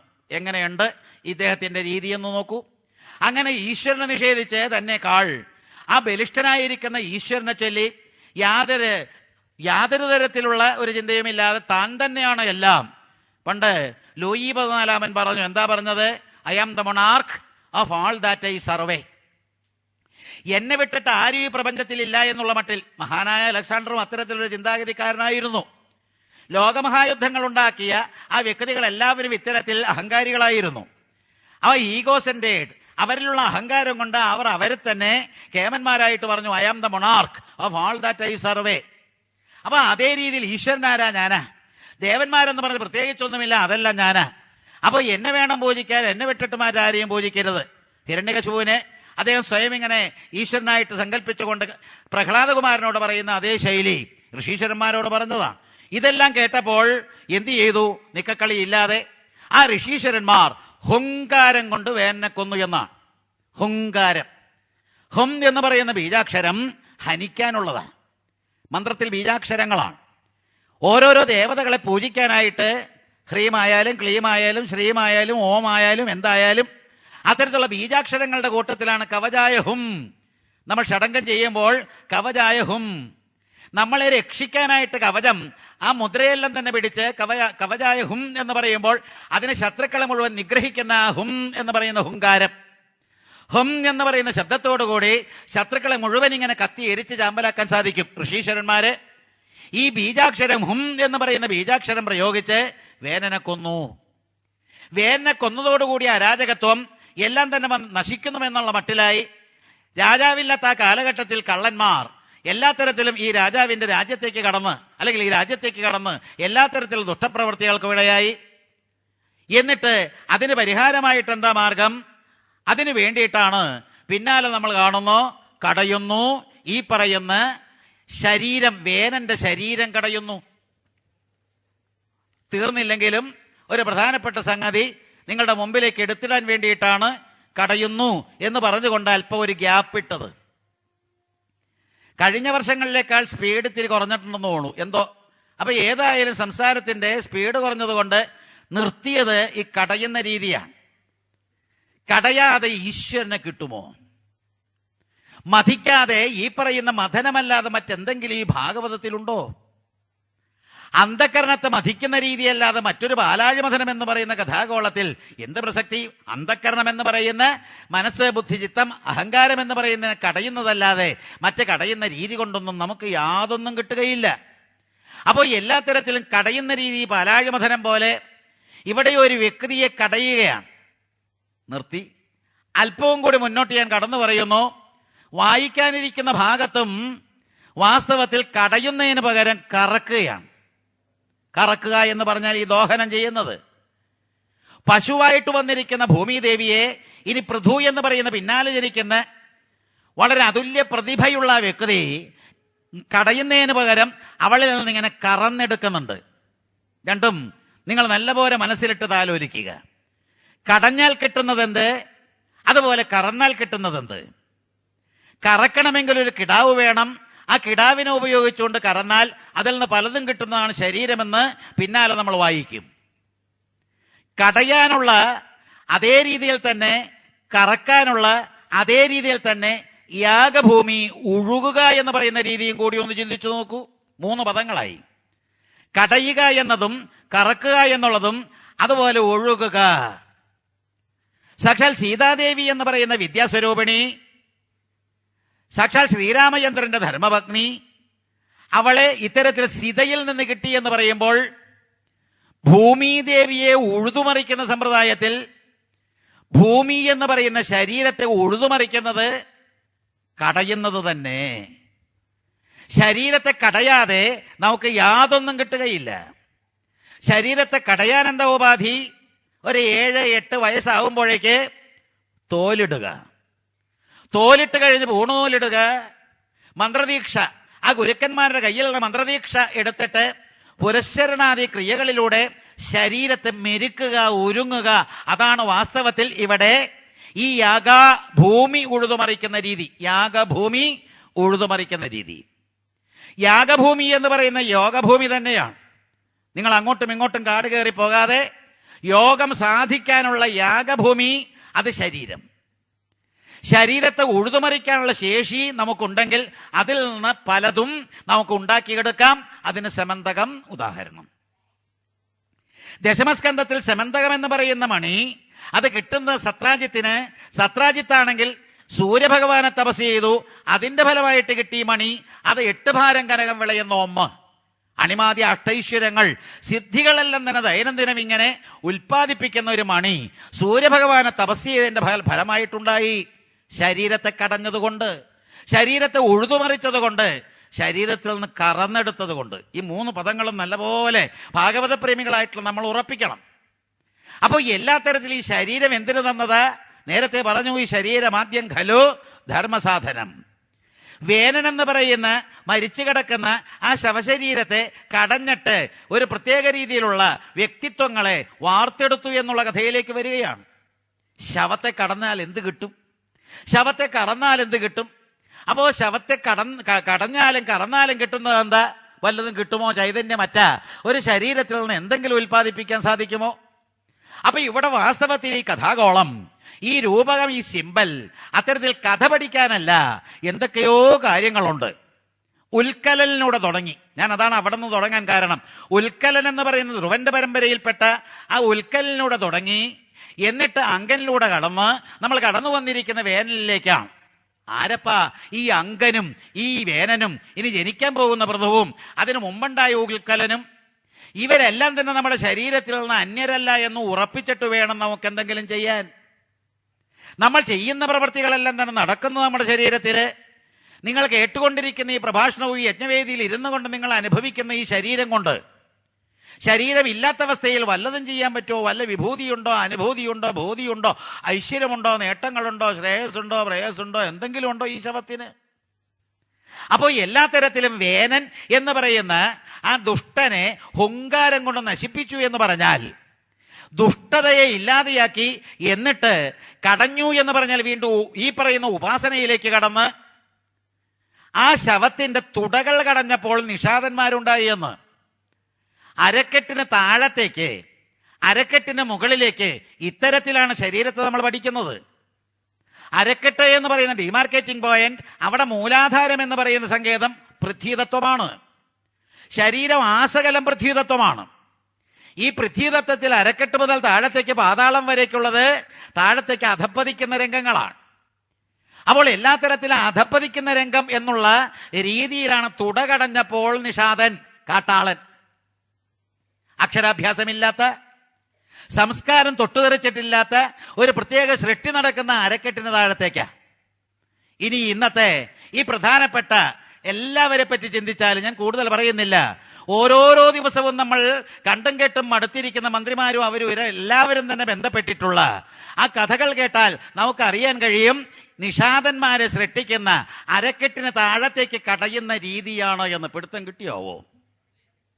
ഏതായാലും അരക്കെട്ടിന് താഴത്തേക്ക് കടഞ്ഞാൽ കിട്ടുന്ന ദുർവൃത്തന്മാര്, ദുഷ്ടന്മാര്, വൃത്തികെട്ടന്മാര്, കറുപ്പ്, തമസ്, ഇരുട്ട്, അന്ധകാരം, അജ്ഞത, ഇതെല്ലാം തന്നെ മുറ്റിയേൽക്കുന്ന അവസ്ഥ, അത് തികച്ചും സെക്ഷൽ, സെൻഷ്വൽ, അത് തികച്ചും പ്രാപഞ്ചികം, ടെറസ്ട്രിയൽ, മുണ്ടൈൻ. ഇത് വിട്ടുപോകണം. അപ്പൊ എല്ലാ തരത്തിലും അരക്കെട്ടിന് താഴത്തേക്കുള്ള ഭാഗം കടഞ്ഞതുകൊണ്ട് കിട്ടിയ ആ നിഷാദനെ മാറ്റി നിർത്തി. നേരെ കടച്ചിൽ മുകളിലേക്കായി. മുകളിലേക്ക് പോകേണ്ടത് നമുക്ക് ആവശ്യമാണ്. കാരണം ഈ ഭാഗവതത്തിൽ മുകളിലേക്കുള്ള ഊർധ്വഗതിയല്ലാതെ മറ്റ് യാതൊന്നുമില്ല. ഊർധ്വരേതസായിരിക്കുന്ന ശുഖബ്രഹ്മമാണ് പറഞ്ഞു കൊടുക്കുന്നത്. ഊർധ്വഗതി ആഗ്രഹിക്കുന്ന പരീക്ഷിത്താണ് കേൾക്കുന്നത്. ഇനി ഒടുവിൽ ഉദ്ധവരെന്ന് പറയുന്ന ഊർധ്വഗതിക്കാരനായ ഊർധ്വരേതസായ ഒരു ഭക്തൻ ഇതെല്ലാം തന്നെ പഠിച്ചിട്ട് ബദരികാശ്രമത്തിൽ പോയിട്ട് സ്വധാമത്തെ പ്രാപിക്കാൻ പോവുകയാണ്. അപ്പോൾ എല്ലാ തരത്തിലും ഈ ഭാഗവത കഥകളിൽ കടന്നു വരുമ്പോൾ മുകളിലേക്കുള്ള കുതിച്ചുകയറ്റം ആവശ്യമാണ്. അരക്കെട്ടിന് മുകളിലേക്ക് കയറിയേ മതിയാവൂ. അരക്കെട്ടിന് മുകളിലേക്ക് കയറിയാൽ കൈകൾ കടഞ്ഞപ്പോൾ അവിടെ വലങ്കൈ, എടങ്കൈ, ഇത്തരത്തിൽ രണ്ട് കൈകൾ, അത് കടഞ്ഞപ്പോൾ രണ്ടുപേരെ, അതിൽ പൃഥു എന്ന് പറയുന്ന സാക്ഷാൽ ഈശ്വരാംശം അവതരിക്കുന്നു. ഇടതുവശത്ത് ഭാര്യയായിട്ട് അർച്ചിസ് എന്ന് പറയുന്ന ഭാര്യയും ജനിക്കുന്നു. നല്ല രസകരമായിട്ടുള്ള കഥ. അപ്പൊ ഈ ദുഷ്ടനായിരിക്കുന്ന വേനൻ ഒരു പ്രത്യേക വ്യക്തിത്വം, ഒരു മനുഷ്യന്റെ ഒരു മുഖം എന്ന് പറഞ്ഞാൽ അത് സെക്ഷൽ. ഒന്നുകൂടി 4-5 മിനിറ്റേ ഉള്ളൂ, കൂടുതൽ പറയാനുള്ള അധികം കാര്യങ്ങളുണ്ട്. പക്ഷേ ഒന്ന് ഒതുക്കുകയാണെങ്കിൽ നമ്മൾ സനാതന സന്മാർഗത്തില് ഏറ്റവും പ്രധാനപ്പെട്ട സിമ്പൽ പാമ്പ് തന്നെയാണ്. ഇവിടെ പരീക്ഷിത്ത് എന്ന് പറയുന്ന മഹാനുഭാവനെ കടിക്കാൻ പോകുന്നത് പാമ്പാ. ശമീകന്റെ കഴുത്തിൽ പരീക്ഷത്തെ എടുത്തിട്ടത് പാമ്പാ. എന്തിനപ്പാ ഈ പാമ്പ്? ബൈബിൾ വായിക്കുമ്പോൾ ഒരു പാമ്പിനെ പറ്റി പറയുന്നുണ്ട്. ആ പാമ്പ് വന്ന് പ്രലോഭിപ്പിച്ചിട്ടാണ് ഈ കരുതിന്നൻ പറയുന്നത്. അപ്പൊ ഈ പാമ്പ് എന്ന് പറയുന്ന സർവത്ര നമ്മളെ തരം താത്താനും അത്തരത്തിൽ നശിപ്പിക്കാനും വെമ്പുന്ന ഒരു കഥാപാത്രമാണോ ചെകുത്താന്റെ സ്വരൂപം? ഏതായാലും ഏതൊരു പാമ്പിനെയാണോ ശമീകന്റെ കഴുത്തിൽ ചത്ത പാമ്പിന്റെ മൃതശരീരം അതിനെ എടുത്തിട്ടത്, ഈ പരീക്ഷിത്ത് മഹാരാജാവ് അത് തന്നെ നിമിത്തമാക്കിക്കൊണ്ട് ശൃംഗി 7ാമത്തെ ദിവസം തക്ഷകൻ കടിക്കട്ടെ എന്ന് പറഞ്ഞു. അവിടെ ഒരു പാമ്പ്, ഈ തക്ഷകൻ എന്ന് പറയുന്ന പാമ്പ് അത് തികച്ചും സെക്ഷലായതുകൊണ്ട് താഴേക്കടയിൽ കിടക്കുന്ന, അല്ലെങ്കിൽ അധപ്പതിച്ച് അധോമുഖമായിട്ട് കിടക്കുന്ന നമ്മുടെ സമ്പ്രദായത്തിൽ, നമ്മുടെ സനാതന നമസ്കാരത്തിൽ, ശാക്തേയ സമ്പ്രദായത്തിൽ, കുണ്ടലിനി മാർഗത്തിൽ, കൗള സമ്പ്രദായത്തിൽ നമ്മൾ അനുഷ്ഠിക്കുന്ന ആ യോഗമാർഗത്തിൽ കാണുന്ന തലകിഴുക്കണാൻ തൂക്കായിട്ടുള്ള പാമ്പ്, ആദ്യത്തെ പാമ്പ്. മാതാ അമൃതാനന്ദമയി പറയും പലപ്പോഴും താഴത്തെ പാമ്പ് മുകളിലേക്ക് കിടക്കട്ടെ, മുകളിലത്തെ പാമ്പുമായിട്ട് യോജിക്കട്ടെ എന്ന് പറയാൻ കാരണം ഇതാണ്. നമ്മൾ പ്രാപഞ്ചികന്മാര്, ഉത്താനപാദന്മാര്, ചതുർത്ഥ സ്കന്ധത്തിൽ ഉത്താനപാദ രാജാവിനെ പോലെ തലയിഴക്കടം തൂക്കായിട്ട് പോന്നവര്, നമ്മളെ സംബന്ധിച്ചിടത്തോളം ഈ പാമ്പ് താഴത്തേക്ക് തലയിട്ട് കിടക്കുന്നത്, ആ പാമ്പ് സെക്ഷൽ, അത് സെൻഷ്വൽ, അത് അരക്കെട്ടിന് താഴെ, അത് വാസ്തവത്തിൽ ഉണരാൻ പാടില്ല. ഉണരാണെങ്കിൽ അത് താഴത്തേക്ക് പോകാൻ പാടില്ല, അത് മുകളിലേക്ക് പോയേ മതിയാവൂ. താഴത്തേക്ക് തലയിട്ട് കിടക്കുന്ന ഒരവസ്ഥയിൽ നമ്മൾ കാലം കഴിച്ചു കൂട്ടിയാൽ എന്തായിരിക്കും സ്ഥിതി? അധപ്പതനം. ഇന്ന് നടക്കുന്ന അതാ. കലികാലത്തെ എന്തെല്ലാം പ്രസംഗിച്ചാലും എനിക്ക് വളരെയേറെ ഇഷ്ടപ്പെട്ട വാസ്തവത്തിൽ ആശാറാം ബാപ്പു, ഞാൻ വളരെയേറെ അദ്ദേഹത്തിന്റെ ചാനൽ ആസ്ഥ TV, അതുപോലെ സംസ്കാർ TV, ഇതെല്ലാം തന്നെ കണ്ടുകൊണ്ടിരിക്കുന്ന ഒരു സ്വഭാവം. ഇടവേളയ്ക്ക് മക്കളൊന്നും ശല്യപ്പെടുത്തിയില്ല എങ്കിൽ ഞാൻ ഈ ചാനൽ കണ്ടുകൊണ്ടിരിക്കും. അവിടെയാണ് ഈ മൊരാരി ബാപ്പു, അല്ലെങ്കിൽ ഈ പറയുന്ന രമേശ് ഒരു ഓച്ച, അതുപോലെ ഇദ്ദേഹം, ഇതെല്ലാം തന്നെ കണ്ടുകൊണ്ടിരിക്കും. പക്ഷെ അടുത്ത കാലത്ത് അദ്ദേഹത്തിന്റെ മകനും അദ്ദേഹവും എല്ലാം തന്നെ ക്രിമിനൽസ് ആയിട്ട്, കുറ്റവാളികളായിട്ട് ശിക്ഷിക്കപ്പെട്ട് ഈ ജയിലറിലേക്ക് പോകുന്ന കാഴ്ച കണ്ടപ്പോൾ എന്തെന്നില്ലാത്ത അസ്തപ്രജ്ഞമാകുന്ന ഒരു അവസ്ഥയിലേക്ക് നമ്മളായി. കലികാലത്തിന്റെ വൈകൃതമാണോ? ഭാഗവതമില്ലാഞ്ഞിട്ടാണോ? ആചാര്യന്മാരില്ലാഞ്ഞിട്ടാണോ? ശക്തമായിട്ടുള്ള ആധ്യാത്മികമായിട്ടുള്ള സ്രോതസ്, അത്തരത്തിലുള്ള ഒരു അനുഗ്രഹം, ഒരു സാങ്ഷൻ ബിഹൈൻഡ്, ഇതൊന്നും ഇല്ലാഞ്ഞിട്ടാണോ നമുക്ക് ഈ അബദ്ധങ്ങളെല്ലാം തന്നെ പറ്റുന്നതെന്ന് ആലോചിച്ചു നോക്കൂ. മറ്റുള്ളവരെ ഹരിയോം എന്നിങ്ങനെ ജപിപ്പിച്ചുകൊണ്ട് ഓം ഓം ഓം ഓം ഓം ഇത്തരത്തിൽ ജപിപ്പിച്ചുകൊണ്ട് അവരെയെല്ലാം തന്നെ പ്രബുദ്ധന്മാരാക്കിക്കൊണ്ടിരുന്ന അദ്ദേഹത്തെ പറ്റി ഇങ്ങനെ കേട്ടപ്പോൾ നമുക്ക് അത്ഭുതം തോന്നി. കാരണം എന്താ? ഉണരുന്നത് താഴത്തെ പാമ്പ. വളരെയേറെ ചിന്തിക്കുക. എന്നിട്ട് ഈ ഓരോരോ എന്തൊക്കെ മേനോന്മാരാണോ ഇപ്പൊ ഇറങ്ങിയിട്ടുണ്ട്, കുറെ മേനോൻ. ഞാനും ഈ പറയുന്ന മേനോൻ അല്ലെങ്കിൽ നായരാ. പക്ഷെ എനിക്ക് സങ്കടം തോന്നി, ഇവരൊക്കെ എന്താ ഈ പത്രത്തിൽ ഇങ്ങനെയുള്ള വാർത്ത പിടിച്ചു പറ്റിക്കൊണ്ട് വളരെയേറെ പ്രശസ്ത സോളാറായിട്ടും അതായിട്ടും ഇതായിട്ടും ഇനി ലുണാറ്റിക് എന്നുള്ള ലുണാർ ഭ്രാന്തം പിടിച്ചൊരവസ്ഥയാണ്. അപ്പൊ ഏതായാലും ഈ പറഞ്ഞ രീതിയിലെല്ലാം തന്നെ പോകുമ്പോൾ ഇവരെ ഭരിക്കുന്നത് സത്യത്തിൽ താഴത്തെ ആ പാമ്പ്, അത് വിട്ടിട്ട് മുകളിലേക്ക് കിടക്കാൻ വേണ്ടിയിട്ട് പരീക്ഷിത്ത് കണ്ടുപിടിച്ച വിദ്യ. ചെന്നിരുന്നു ഗംഗയുടെ തീരത്ത്, കുത്തിയിരുന്നോ കഥകൾ കേൾക്കാൻ പറഞ്ഞു കൊടുക്കാനായിട്ട് വന്നു ഈ ശുഖബ്രഹ്മൻ പറഞ്ഞു കൊടുക്കുന്ന കൂട്ടത്തിലാണ് ഈ പറയുന്ന ദുഷ്ടനായിട്ടുള്ള വേരനെ മതിച്ചിട്ട് അരക്കെട്ടിന് താഴത്തേക്ക് മതിച്ചപ്പോൾ കിട്ടിയ നിഷാദന്മാരെ മാറ്റി നിർത്തി. എന്നിട്ട് മുകളിലേക്ക് കിടന്ന് കൈകൾ മതിച്ചപ്പോൾ കിട്ടി സുന്ദരനായിട്ടുള്ള പൃഥു രാജാവിനെ, ധർമ്മഭഗ്നിയായിരിക്കുന്ന അർച്ചിസിനെ, അർച്ചന എന്ന് പറയുന്ന, പൂജ എന്ന് പറയുന്ന ഈശ്വരോന്മുഖമായിട്ടുള്ള ആ ജീവിതം നയിക്കുന്ന രാജാവിന്റെ കഥ. അദ്ദേഹമാണ് ഭൂമിദേവിയെ വളരെ ക്രുദ്ധതയോടുകൂടി നോക്കി പശുരൂപിണിയായിട്ടുള്ള അവളോട് പറഞ്ഞു, നീ ഒളിപ്പിച്ചു വച്ചിരിക്കുന്ന സകലതും ഇപ്പോൾ വിളമ്പി തരണം. എന്റെ പ്രജകളെല്ലാവരും തന്നെ ഈ ദുർഭിക്ഷമായിരിക്കുന്ന ഒരവസ്ഥയ്ക്ക് അറുതി വരുത്തിയിട്ട് അവർക്ക് കിട്ടേണ്ടത് മുഴുവൻ കിട്ടിയേ മതിയാകൂ, അതുകൊണ്ട് എനിക്ക് കറക്കണമെന്നുള്ള മട്ടിൽ അങ്ങനെ പറഞ്ഞപ്പോഴേ കറന്നോ എന്ന് പറഞ്ഞുകൊണ്ട് ഭൂമി കറക്കാൻ നിന്നുകൊടുന്നത് അത് പൃഥുവിന്റെ വ്യക്തിത്വം. പൃഥു എന്ന് പറയുന്ന പൃഥ്വീതത്വം, പൃഥു എന്ന് പറയുന്ന ഈ ശരീരം, അതിനെ കറക്കാൻ നമ്മൾ ശ്രമിച്ചാൽ, നല്ല രീതിയിൽ കറന്നെടുക്കാൻ തൻ്റെ ഇടമുണ്ടെങ്കിൽ, ഉപാസനയുടെ വൈഭവമുണ്ടെങ്കിൽ നമുക്ക് കറന്നെടുക്കാം. വാരുണി വേണോ? ബീവറേജ് കോർപ്പറേഷന്റെ സഹായം ഇല്ലാതെ തന്നെ മദ്യം സേവിക്കാം. അവനവെല്ലാം ആന്തരികമായിട്ട് അങ്ങനെ ഉരുത്തിരിയുന്ന ഈ പറയുന്ന മധു അത് ആസ്വദിച്ചുകൊണ്ട് കാലം കഴിച്ചു കൂട്ടാം. വാരുണി സൃഷ്ടിക്കാം. അത്തരത്തിൽ മധു അത് വേണമെങ്കിലാകാം. അപ്പൊ ഈ അമൃതം അതെല്ലാം തന്നെ വരും. ജ്യേഷ്ഠാ ഭഗവതി അതും വരും. ഇനി ഈ പറയുന്ന ലക്ഷ്മി ഭഗവതി അതുകൊണ്ട്, ഐരാവതം, നാൽക്കമ്പനാന അതെന്തേ വരുന്നു, ഉച്ചൈശ്രവസ്, പാരിജാതം എന്ന് വേണ്ട സകലതും നമുക്ക് സൃഷ്ടിക്കാൻ സാധിക്കില്ലേ? അപ്പോൾ എല്ലാ തരത്തിലും ഈ ശരീരം അതിന് വേണ്ട രീതിയിൽ വിനിയോഗിച്ചാൽ നല്ലൊരു വ്യക്തിയായിട്ട് മാറാൻ സാധിക്കുമെന്നുള്ള ഒരു കഥാപാത്രമാണ് പൃഥു. കൂടുതലായിട്ട് പറയാൻ സന്ദർഭമില്ലാത്തത് കൊണ്ട് ഇനിയുമേറെ 1.5 മണിക്കൂർ കൂടി വിശകലനം ചെയ്ത് പഠിച്ചാൽ വളരെയേറെ കാര്യങ്ങൾ ഗ്രഹിക്കാൻ ഉതകുന്ന ഒരു കഥാകോളം കാമപ്രകരണം. 11 അധ്യായങ്ങളെ കൊണ്ട് നമുക്ക് ഭാഗവതം പറഞ്ഞു തന്നത്. ഈ 11 എന്ന് പറഞ്ഞാൽ പഞ്ചേന്ദ്രിയങ്ങൾ, ജ്ഞാനേന്ദ്രിയങ്ങൾ 5, കർമ്മേന്ദ്രിയങ്ങൾ 5, 5 10 മനസ്സ്. ഈ 11 അധ്യായങ്ങളിലൂടെ അവതരിപ്പിക്കപ്പെടുന്നത് ഇന്ദ്രനെയും ഇന്ദ്രനെ ജയിച്ച പൃഥുവിനെയുമാണ്. ചുരുക്കി പറയാം, ആ ഇന്ദ്രനെ ജയിച്ച ഈ പൃഥു എന്ന് പറയുമ്പോൾ ഇന്ദ്രിയങ്ങളെ ജയിച്ച പൃഥുവാണ്. ഇന്ദ്രിയങ്ങളെ ജയിച്ച വ്യക്തി ആരായിരിക്കും? അവനിൽ അമൃതത്തിന്റെ ധാര ആസ്വദിക്കാം. ഇതാണ് പൃഥുവിന്റെ വ്യക്തിത്വം. വിജിതാശ്വനായിട്ട് മാറിയ മകൻ, ഈ ഇന്ദ്രിയങ്ങളുടെ അധിപതിയായിരിക്കുന്ന ഇന്ദ്രൻ അശ്വത്ഥ മോഷ്ടിച്ചു കൊണ്ടുപോയപ്പോൾ അതിന്റെ പിന്നാലെ അത്രി പറഞ്ഞു കൊടുത്തത് കൊണ്ട്, അത്രി എന്ന് പറയുന്നത് ത്രിഗുണാതീതനായിരിക്കുന്ന മഹർഷി ശ്രേഷ്ഠൻ പറഞ്ഞു കൊടുത്തതിന്റെ ഫലമായിട്ട് മകൻ പോയി ആ യജ്ഞപശുവിനെ വീണ്ടെടുത്തു കൊണ്ടുവന്നുകൊണ്ട് വിജിതാശ്വൻ എന്ന് പറയുന്ന മകൻ എല്ലാ തരത്തിലും ഇന്ദ്രിയങ്ങളെ നിഗ്രഹിച്ചും അനുഗ്രഹീതമായിരിക്കുന്ന ആധ്യാത്മികമായിരിക്കുന്ന ആത്മീയമായിരിക്കുന്ന അനുഭൂതി നുകരുന്നൊരു കഥാപാത്രമായിട്ട് നമ്മൾ പൃഥുവിനെ കാണുന്നു. ഭഗവാൻ പ്രത്യക്ഷപ്പെടുന്നു, അനുഗ്രഹിക്കുന്നു, ഉപദേശങ്ങൾ കൊടുക്കുന്നു. അക്കൂട്ടത്തിൽ സനകാദികൾ വരുന്നുണ്ട്, അവരും അനുഗ്രഹിക്കുന്നുണ്ട്. ഇനി പറയാൻ നേരമില്ല. ആ അനുഗ്രഹിക്കുന്ന രംഗങ്ങൾ 20-21 അധ്യായങ്ങളെല്ലാം തന്നെ നല്ലപോലെ സമഗ്രമായിട്ട് നിങ്ങൾ പഠിക്കുക. അശ്വമേധയാഗം നടത്തി അതിലൂടെ അനുഗ്രഹീതനായിരിക്കുന്ന ഒരു കഥാപാത്രം എത്രമാത്രം ഉദാത്തമായിരിക്കുന്ന ഒരു ഉദാഹരണമാണ് നമുക്ക് ഭാഗവതം പ്രദാനം ചെയ്യുന്നത് എന്ന് നല്ലപോലെ മനസ്സിലിട്ട് താലോലിച്ച് നമ്മളെല്ലാവരും ശ്രേഷ്ഠമതികളായിട്ട് മാറുക. വേനൻ എന്ന് പറയുന്ന വ്യക്തിത്വം നമുക്ക് വേണ്ട. നമ്മൾ വാസ്തവത്തിൽ ഈശ്വരൻ തന്നെ, അഹം ബ്രഹ്മാസ്മി എന്ന് പറയാം. പക്ഷെ അഹങ്കാരം ഉണ്ടാകാനല്ല, അഹങ്കാരമുണ്ടായിട്ട് മറ്റുള്ളവരെ അടിച്ചമർത്താനല്ല. എല്ലാം തന്നെ വിട്ടിട്ട് എല്ലാവരിലും ഈശ്വരനെ കണ്ടത് എന്നിലും ഈശ്വരനെ കാണുമ്പോൾ മാത്രമേ അഹം ബ്രഹ്മാസ്മിക്ക് പ്രസക്തിയുള്ളൂ. അല്ലാതെ എന്നിൽ മാത്രം ഈശ്വരൻ മറ്റുള്ളവരിൽ ഈശ്വരനില്ല എന്നുള്ള മട്ടിൽ വളരെ സങ്കുചിതമായിട്ടുള്ള രീതി അത് കൊണ്ടുവരാനല്ല നമ്മുടെ സംസ്കാരം. ആ ആത്മീയമായിരിക്കുന്ന ഔന്നത്യം പ്രാപിച്ച അഹം ബ്രഹ്മാസ്മി പറയാൻ പ്രേരിപ്പിച്ചത്. തത്വമസിയിലൂടെ അഹം ബ്രഹ്മാസ്മിയിലേക്ക് കടത്തിക്കൊണ്ടുവന്ന് നമ്മളെ എല്ലാവരെയും ശ്രേഷ്ഠമതികളാക്കാൻ വളരെയേറെ പ്രയത്നിക്കുന്ന ഭാഗവതത്തിൽ അങ്ങുമിങ്ങും ഒളിച്ചിരിക്കുന്ന അനർഘരത്നങ്ങൾ അതെല്ലാം തന്നെ ചോർത്തിയെടുക്കാൻ നമ്മുടെ പൂജനീയ സ്വാമി ഭൂമാനന്ദ സ്വാമികൾ നടത്തുന്ന ഈ പ്രയത്നം നമ്മെ അനുഗ്രഹിക്കുന്നു.